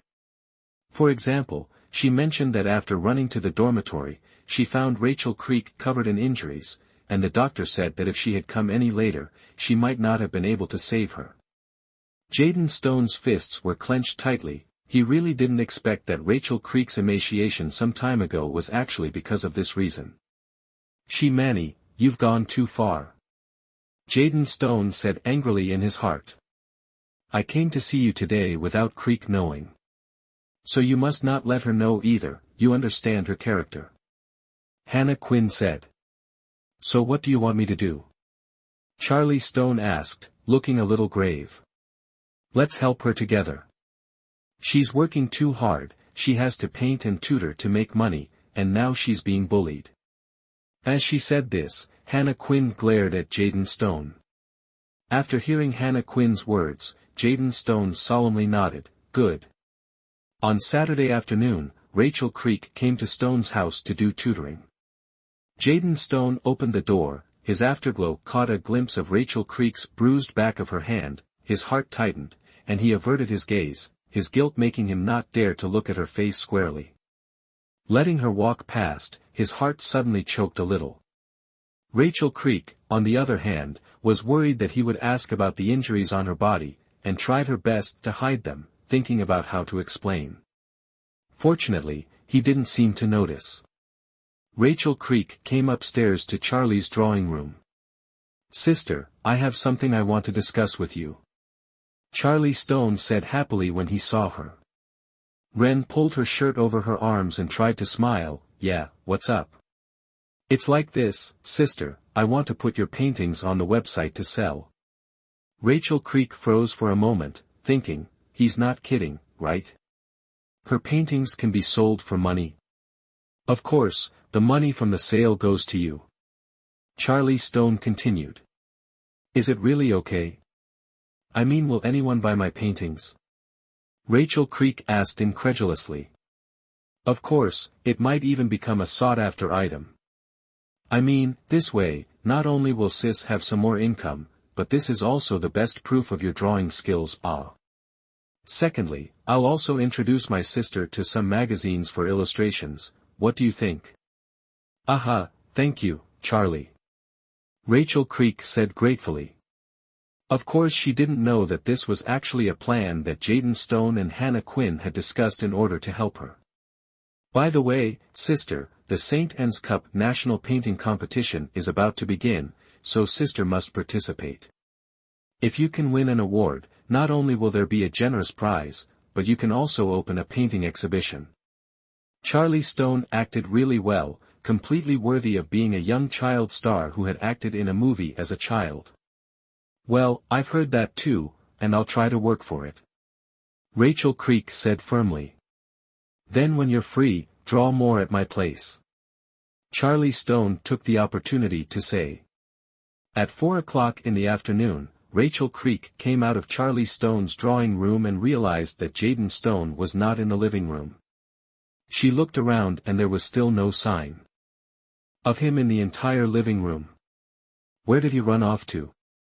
She felt a tinge of frustration in her heart, then said goodbye to Charlie Stone and walked out the door. "Is everything that was told to you done?" Immediately after Rachel Creek left, Jaden Stone came out of his room and asked his brother. "With me, Charlie Stone, is there anything that can't be done?" Charlie Stone sipped his cola and said confidently. "What made you want to do it, though?" Charlie Stone asked searchingly as he brought his face closer to his brother. "It's out of your hands," Charlie Stone replied mischievously. Rachel Creek's paintings sold well. Charlie Stone called Rachel Creek to tell her that the paintings that were put on the internet were all sold out, and some people had already reserved them. Hearing this news, Rachel Creek happily hugged Hannah Quinn. "Where, I can make money from painting." "Well, then why don't you just quit tutoring and paint more?" Hannah Quinn immediately suggested. Rachel Creek thought for a long time and finally agreed to Hannah Quinn's proposal. However, in this way, Rachel Creek's ties with the Stone family became even closer, because as soon as she had a piece of artwork, she would have to hand it over to Charlie Stone to put it on the internet, and at the same time, she would have to borrow Charlie Stone's studio to prepare for the St. Anne's Cup competition. The Stone family gradually became harmonious and lively because of Rachel Creek's arrival. Firstly, both brothers were very happy, and secondly, Charlie Stone's mother liked Rachel Creek very much. She said, "Rachel is so capable, she's almost exactly like me when I was young." Hearing this, Charlie Stone said delicately, "Mom, if I marry Sister Rachel, you won't object, right?" As a result, Mom laughed and scolded, "You little devil, do you have any idea what you're talking about? Who told me to have the same good eye as Dad?" Charlie Stone said mischievously, making everyone laugh together. It was just that no one would make fun of Jaden Stone and Rachel Creek, because everyone knew that Jaden Stone and Manny's marriage was already ironclad. Just thinking about this, Rachel Creek had a strange feeling in her heart, and she didn't know why.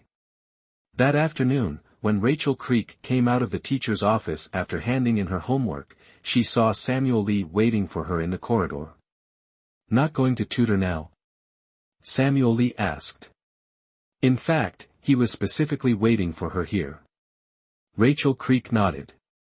"Oh, so that's how it is, then it seems that I, the flower protector, will also be out of a job." Samuel Lee flirted. Rachel Creek looked at him and said seriously, "Actually, I've always appreciated your concern for me, and I think we might be able to be very good friends." "Really?" Samuel Lee gazed tenderly into Rachel Creek's eyes. Rachel Creek held her hand, not knowing what to say. For Samuel Lee, she really only had a feeling of being a friend.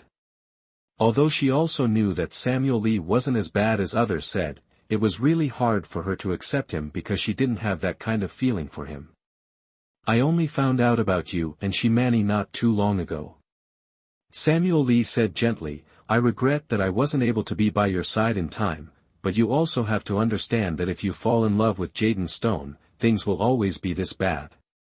Rachel Creek's heartbeat suddenly sped up. "I still have something to do, I'll leave first." Rachel Creek hurriedly went around Samuel Lee and prepared to leave. Samuel Lee gently pulled her wrist and whispered in her ear, "I will also participate in the St. Anne's Cup, and I will always be by your side." Rachel Creek broke away from Samuel Lee's hand and hurriedly left. Samuel Lee looked at her back, the corner of his mouth raised in a nice arc. Back home, Rachel Creek's mind is still troubled and restless, and Zwa Si Nan's words repeatedly echo in her mind, "If you fall in love with Jaden Stone, things will always be this bad. I will also participate in the St. Anne's Cup, and I will always be by your side. Why bother with them?" Rachel Creek muttered to herself. She picked up her brush and tried to focus her mind on the drawing board. After finishing her painting, Rachel Creek walked towards Stone's house. Listening to Charlie, he said that his works were already in short supply. This was the only thing that made Rachel Creek feel relieved. Ringing the doorbell, she thought about how lucky she actually was to have met a brother like Charlie Stone and a good friend like Huier. The door opened, and it was still Jaden Stone. "It seemed like every time I opened the door I saw his face." "Hello," Creek said politely. "Aha." He responded simply as well. The two stood in silence. Every time Rachel Creek wanted to say something to him to break this awkwardness, but every time she saw his calm demeanor, she didn't know what to say. Obviously the two had barely said a few words. How could they have that strange feeling? "Rachel Creek, what the hell were you thinking? Why are you like this?" Rachel Creek chided herself in her mind. "Aren't you coming in yet?" Jaden Stone spoke up, seeing Rachel Creek standing in the doorway, staring.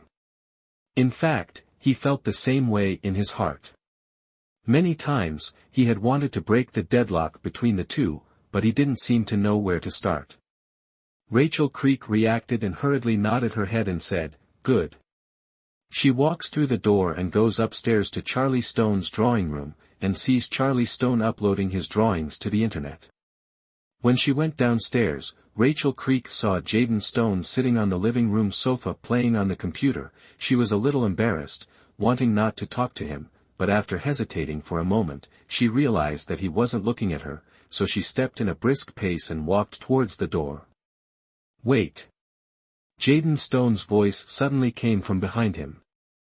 Rachel Creek paused for a moment and turned around as Jaden Stone walked towards her. "I was trying to give you this month's tutoring fee," Charlie Stone said. Rachel Creek quickly waved her hand. "I can't accept it. Thank you guys for helping out so much already, and I basically haven't given Charlie any lessons this month." Jaden Stone didn't know what to say. In fact, he had been thinking about this matter for a long time. Talking about money made him feel embarrassed, especially since he and Charlie had prepared extra tutoring fees for her. He had been thinking all night about how to convince her to accept the money. "You might as well take it, maybe the money will be useful to you." Charlie Stone did his best to explain. "Thanks." Rachel Creek interrupted, "If you think of me as a friend, stop saying that." Jaden Stone was speechless as Rachel Creek said goodbye and turned to leave. The silhouettes of the two men looked like a lonely black and white painting in the sluggish winter of St. Anne. The gray sky reflected the sad background, and their turning around was full of unspeakable helplessness and sadness. St. Anne's Cup National Painting Competition is a biennial painting competition event in St. Anne. The competition is divided into categories for children, youth and adults, and the process is divided into preliminary, rematch and final rounds. Those who stand out from the competition not only get high prizes, but also have the chance to be packaged for a painting exhibition. Samuel Lee had won an award at the St. Anne's Cup when he was a child, so this competition was an opportunity not to be missed by the art students of St. Vincent's College of the Arts. If they could win the competition, their future path would be smoother, and they might even become stars in the painting world. Rachel Creek worked hard to prepare for the competition, thinking that if she won, her mom's medical bills and her future school fees would no longer be a problem. Although her mom's condition has improved, she still needs to take medicine all year round. In other words, now Rachel Creek not only has to take care of herself, but also her mom. It's really a heavy burden. Samuel Lee looked at her back, the corner of his mouth gently raised in a nice arc.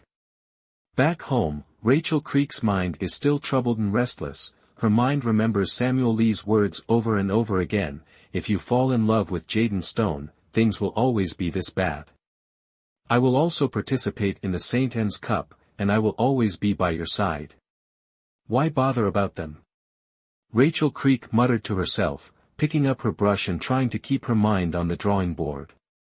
After Rachel Creek finished her painting, she walked towards Stone's house. From what Charlie Stone said, her works were already in short supply. This was the most gratifying thing for Rachel Creek. Ringing the doorbell, she thought that she was actually lucky to have met a brother like Charlie Stone and a good friend like Hannah Quinn. The door opened, and it was still Jaden Stone, whose face he seemed to see every time he opened the door. "Hello," Creek said politely. "Aha." He responded simply as well. The two stood in silence. Rachel Creek always wanted to say something to break the awkwardness, but every time she saw his calm demeanor, she didn't know what to say. Obviously the two had barely spoken, so why did they have this strange feeling? "Rachel Creek, what on earth are you thinking?" She chided herself in her mind. "Aren't you coming in yet?" Jaden Stone asked, seeing her standing still in the doorway. In fact, he had the same feeling in his heart. Many times, he had wanted to break the deadlock between the two, but he didn't know where to start. Rachel Creek hurriedly nodded, "Good." She walked through the door and went upstairs to Charlie Stone's drawing room, and saw that he was uploading his drawings to the internet.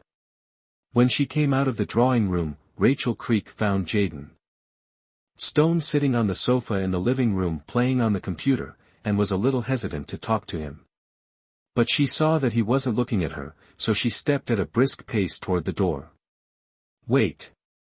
Jaden Stone's voice suddenly came from behind him. Rachel Creek paused for a moment and turned around as Jaden Stone walked towards her. "I was trying to give you this month's tutoring fee," he said. Rachel Creek quickly waved her hand, "I can't accept it. Thank you for helping so much already, and I've barely given Charlie any lessons this month."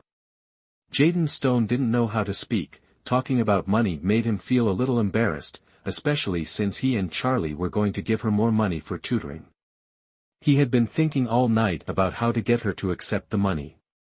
"You might as well take it, maybe the money will be useful to you," Charlie Stone said as best he could. "Thanks." Rachel Creek interrupted, "If you consider me a friend, please don't mention it again." Jaden Stone didn't know how to respond as Rachel Creek said goodbye and turned to leave. The silhouettes of the two men looked like a lonely black and white painting in the sluggish winter of St. Anne's. The gray sky reflected the sad background as they turned around, full of helplessness and sadness. St. Anne's Cup National Painting Competition is a biennial event in St. Anne. The competition is divided into a children's group, a youth group and an adult group, with preliminary, rematch and final rounds of selection. The competition not only has generous prizes, but also has the opportunity to hold individual painting exhibitions. Samuel Lee has won the St. Anne's Cup, so this competition is an opportunity not to be missed for the students of St. Vincent's College of the Arts. The future of the winners would become bright, and they might even become new stars in the painting world. Rachel Creek worked very hard to prepare for the competition, thinking that if she won, her mom's medical bills and her school fees would no longer be a problem. Although her mother's condition has improved, she still needs to take medication year-round. Now Rachel Creek has to take care of not only herself but also her mom, which is a really heavy burden. As a result, she had to work harder, and apart from attending classes at the academy, Rachel Creek devoted all her time to painting, not wasting a single second. Hannah Quinn asked her to go shopping, and Rachel Creek politely declined, unwilling to waste time. That night, Rachel Creek came to the Stones' house to deliver the paintings, and the door was opened by the nanny, who told Rachel Creek that the two young masters were waiting for her in the upstairs studio. Rachel Creek walked upstairs and knocked on the door, but no one answered. She gently pushed open the door and suddenly screamed. The room was pitch black and she couldn't see a thing. Someone pulled her into the room. She was about to run out the door. The room suddenly lit up with colored lights, followed by the song, Happy Birthday. Charlie Stone and Hannah Quinn sing and clap while Jaden Stone sits at the piano playing the melody of the birthday song. A big cake is placed on the table. It turns out that today is Rachel Creek's birthday, even she forgot about it, but everyone prepared a surprise for her. Listeners, this episode has finished broadcasting. Thank you for listening and welcome to continue listening to The Year of the Rosebud by Kawanagi Culture, written by Mei Xian and performed but carved, level B7. Charlie Stone lit the candles on the cake and greeted her as she quickly came over to blow out the candles. Rachel Creek hurriedly wiped the corners of her moist eyes and said with a smile, "How did you guys know that today is my birthday? I forgot all about it." Hannah Quinn took her hand and smiled, "Have you forgotten that we are good friends? Of course good friends would remember each other's birthdays. But I didn't even know your birthdays." Rachel Creek said a little guiltily. It's okay if you didn't know before, just remember for later." Hannah Quinn said busily. "Don't worry Sister Rachel, I'll write you my birthday later." Charlie Stone said with a smile, then looked at Jaden Stone, "What about you? Do you want to write to Little Creek's sister together as well?" A little embarrassed, and with the melody in his hands disorganized, Jaden Stone said vaguely, "You remembered my birthday?" "I don't know, but won't I know if you tell me?" Charlie Stone said without any guilt. Jaden Stone could do nothing about this younger brother, stopped playing the zither, stood up, and said in a good-natured manner, "No big or small." Set about to go out the door. Every time he was with this brother, he always felt ashamed. Besides, this time it was the two of them who were going to celebrate Rachel Creek's birthday, and he was just dropping by to play a birthday song. Maybe people still didn't want to see him. Seeing him about to leave, Rachel Creek asked in a puzzled voice, "Aren't you going to eat the cake?" But her voice was so small that Jaden Stone didn't hear her, still walking towards the door. "Hey, Jaden Stone. Didn't you hear Sister Creek invite you to eat cake?" Charlie shouted helpfully. Jaden Stone just walked to the door, his figure paused for a moment, somewhat hesitant whether he should go back or not. As a result, he heard his brother add, "He didn't prepare a birthday present, so he's embarrassed, I guess." With a clench of his teeth, Jaden Stone walked away without looking back. Looking at the empty doorway, Rachel Creek couldn't help but feel a twinge of guilt in her heart. And Charlie Stone, who grew up talking to his brother this way, didn't even take it to heart, instead saying with a big grin, "All right, let's blow out the candles." Hannah Quinn also pulled Rachel Creek over to blow out the candles. After blowing out the candles, they cut the cake, but the three of them simply couldn't finish it. Rachel Creek thought about Jaden Stone, hesitated, and spoke, "Charlie, it's better to serve your brother a piece of cake." Good, then why don't the birthday girl deliver it herself? Charlie Stone said smoothly. Rachel Creek was immediately embarrassed, but thought that he was also responsible. After all, he had gotten into trouble with his brother because of himself. Besides, it wouldn't be appropriate to have Hannah Quinn deliver it, so Rachel Creek picked up a piece of cake. All right, then I'll deliver it myself. Aha, go go go. Charlie Stone and Hannah Quinn said without lifting their heads as they gulped down their cakes. Rachel Creek smiled helplessly, still a little apprehensive in her heart. After all, she had never spoken seriously with Jaden Stone. But she still carried the cake out the door, walked out of the second-floor drawing room, came into the corridor, and at a glance saw Jaden Stone sitting on the sofa watching TV in boredom. Seeing this scene, Rachel Creek felt even more guilty in her heart, hurriedly walked downstairs, came in front of him, opened her mouth, and finally spoke, "That. I brought the cake down for you, try a piece." In fact, from the time Rachel Creek had just come downstairs, Jaden Stone had heard footsteps. He pretended to glance at them without thinking, and when he saw that Rachel Creek had really come down with a cake, his heart suddenly sped up. Did she really serve herself a cake? Should he or she pick it up or not? Originally it was just a small thing, but at the moment it made him feel inexplicably uneasy. Jaden Stone looked away, not daring to look at her. It was only after hearing her voice that he turned his head in a pretense of composure, not knowing if he should take the cake or not. Rachel Creek handed him the cake, and at this moment, she also felt as if the cake in her hand weighed several pounds, and her hand was actually a bit unable to hold it up, slightly shivering, and her body was so hot that it seemed as if sweat was coming out. Moreover, this seemed to be the first time looking at him so closely and for such a long time. The two of them just stared awkwardly at each other for a full minute before Jaden Stone reacted and reached out to take her cake. Silence again. Today you are still. The two actually spoke at the same time. Go ahead. Go ahead. Both of them spoke again at the same time and couldn't help but laugh. The awkward atmosphere was instantly broken. I'll start then. Rachel Creek volunteered. I wanted to say thank you for today, and of course thank you for playing the birthday song for me. Jaden Stone nodded. Well, it's okay, it's not a big deal, as long as you're happy. Then why don't we go up together and all play together? Rachel Creek took the initiative to invite. Seeing that he seemed a bit hesitant, Rachel Creek hurriedly added, it's more lively with everyone together. All right. Jaden Stone finally made up his mind and stood up. Since you, the birthday girl, personally came to invite me, then I can't not give face to it. Not expecting him to be able to joke, both of them laughed and headed upstairs together. Just didn't expect that just after walking into the door, suddenly two lumps of white objects flew head-on, hitting both of them squarely in the chest. Rachel Creek even let out a sudden cry of fright. Is everything all right? Charlie Stone asked as he hurriedly stepped in front of her. Looking at the cream on her chest, she realized that she had been attacked by the two naughty boys in the house.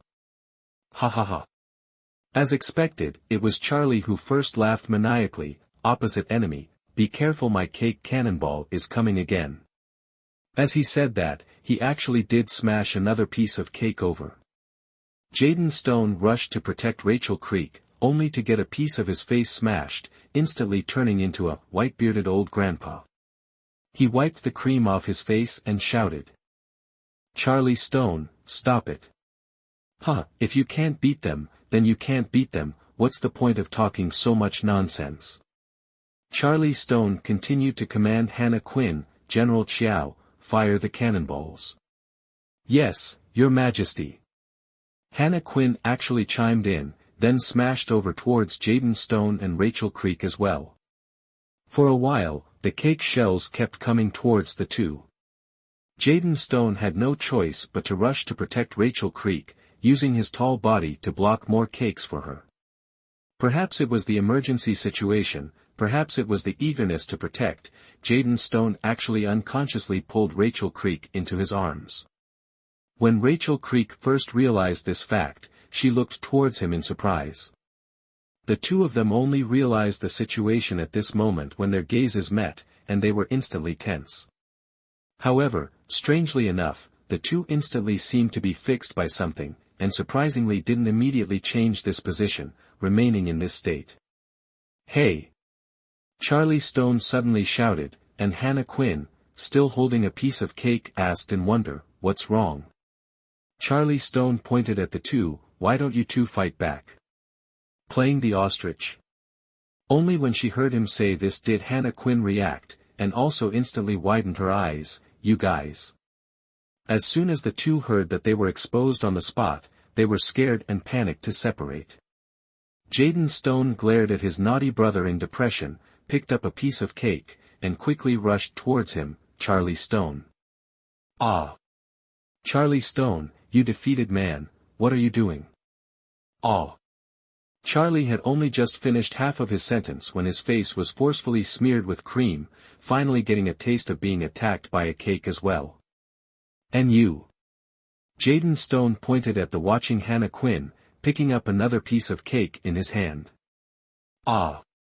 Hannah Quinn screamed in fear and hurriedly ran towards Rachel Creek. "Rachel, help me." However, at this time, Rachel Creek was laughing so hard that, seeing Hannah Quinn running over, Rachel Creek not only didn't help her, but instead hugged her and shouted, "Caught it, come on." "Ah, Rachel, you're so bad." Hannah Quinn had just finished speaking when Jaden Stone smeared her face with cake. Seeing that both enemies had been cleaned up like this, it was now the turn of Jaden Stone and Rachel Creek to laugh out loud. The two of them stood and laughed as if they were allies who had returned victorious. Seeing this scene, Charlie Stone was furious, pointing at them in a childish manner and cursing, "Humph, a pair of thieving couples, the two of you are a perfect match." Hannah Quinn followed suit and chimed in, "That's right, that's right." The words that were unintentionally uttered caused those who were mindlessly listening to be instantly embarrassed. The two of them glanced at each other, their cheeks instantly reddening, and Rachel Creek quietly moved her feet to the side, wanting to keep a bit of distance from Jaden Stone. At night, Rachel Creek lay in bed with Hannah Quinn, but she couldn't sleep. The excitement and gratitude in her heart prevented her from sleeping. Thinking back to Charlie Stone's mischievous appearance, and then thinking about Hannah Quinn's lovely appearance, Rachel Creek suddenly thought of Jaden Stone again. It was really unexpected that he could play the piano. And wasn't the Prince Charming she had once fantasized about a boy who could play the piano and had a gentle smile? Thinking about it, Rachel Creek's mind unexpectedly floated back to the way Jaden Stone smiled today, the nice curves of the corners of his mouth raised, and his eyes were gentle and bright, just like the warm winter sun. But why think about that? Rachel Creek quietly cursed herself, helped Hannah Quinn pull the covers up, and rolled over in an effort to sleep. The preliminary round of the St. Anne's Cup required the submission of 3 pieces of artwork, and Rachel Creek had already completed 2 oil paintings and planned to submit another character sketch. But who to paint? The ones closest to her now were Hannah Quinn, Jaden and Charlie. Who was the right person to draw among these 3? Rachel Creek carefully recalled their appearance, and to be honest, Jaden Stone's features were the most delicate, and his contours were the clearest, making him the most suitable as a model. But if Jaden was to be the model, I'm afraid it would cause unnecessary trouble again. So Rachel decided to draw Hannah Quinn, who was also the person she was most grateful to.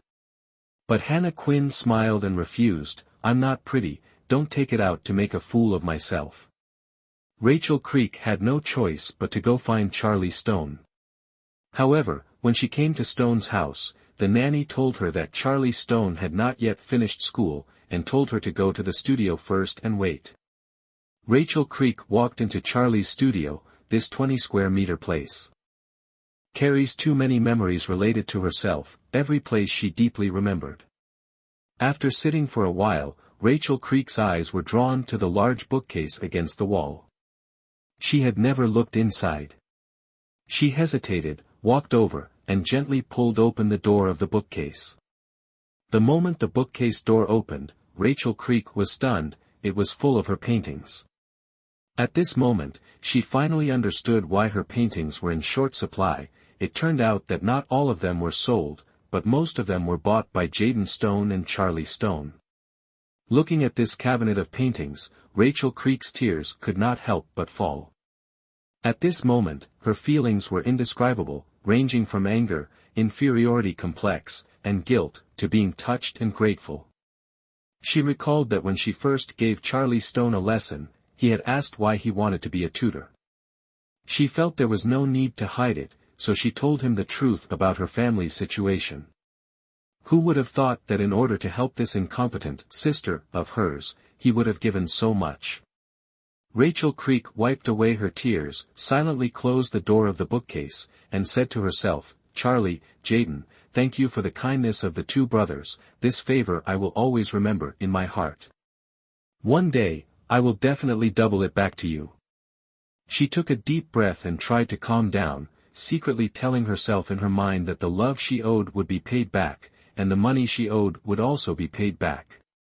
After New Year's Day, the St. Anne's Cup National Painting Competition officially kicked off. Besides Rachel Creek, Samuel Lee, Hannah Quinn and Shimani's group also participated. For the art majors, except for the printmaking department, sculpture department and the new media art department who didn't all participate, almost everyone in the painting major submitted their works. The elimination rate was said to be 50:1, and Rachel Creek waited apprehensively for the results of the preliminary round. A week later, the results were announced, and Rachel Creek made it into the rematch while Hannah Quinn was eliminated. Hannah Quinn laughed and said, "I had wanted to enter the finals with Rachel, but it seems that I don't have that fortune." He didn't care about the outcome of the competition. After all, he only entered the competition to be with Rachel Creek, not to get an award. But Rachel Creek had some hard feelings in her heart, on the one hand because Hannah Quinn had lost the election, on the other hand she knew that the rematch wasn't easy, and on the way forward, her good friend was no longer together. Meanwhile, good news came from the Stone family that Charlie Stone had also successfully entered the rematch in the children's division. Everyone decided to go out together to celebrate. On Saturday night, everyone went to KTV to sing together. Rachel Creek hadn't been to a KTV for a long time and didn't think she could sing well, so she originally wanted to refuse, but Charlie Stone and Hannah Quinn pulled her along and insisted that she sing a song. Rachel Creek smiled embarrassedly, but they proposed to let Jaden sing first. After all, Jaden was studying music. Jaden Stone, who was sitting on the side, had been quietly watching them make a scene, but he didn't expect to be named by Rachel Creek out of the cold. He froze for a moment, then smiled. "Then is it true that if I sing, my sister will sing?" Charlie Stone immediately said, "This child is truly a human child." Rachel Creek had no choice but to say, "All right, then brother is looking at you." Charlie Stone handed the microphone to Jaden. Jaden Stone smiled and took the microphone. The music started, the screen was a gray sky, and then the handsome and forlorn male singer appeared. The title of the song shown on the screen was, "Don't Care If There's a Future," a sad song. Jaden Stone sang so well that the atmosphere in the booth was infected. Everyone quieted down and quietly listened to him sing. When the last note fell, a loud applause rang out in the private room. Jaden Stone smiled and handed the microphone to Rachel Creek. "Can you sing for us now?" Rachel Creek took the microphone and smiled shyly. Ran Xiaoxi Rachel Creek Jade Shir Shioan, Yuchi Shioan, Jaden Stone Shermani Stephanie Mom Kwa Ran Xiaoxi Mrs. Creek Yuchi Qinghao Charlie Stone Ant Kwa Ran Xiaoxi Ant Grace Tswa Sinan Samuel Lee Chiao Huier Hannah Quinn Nuoi Fu Nu Thu Jia Su Cho Kon Gai Mrs. White Kobe 8 Tuoi Lily White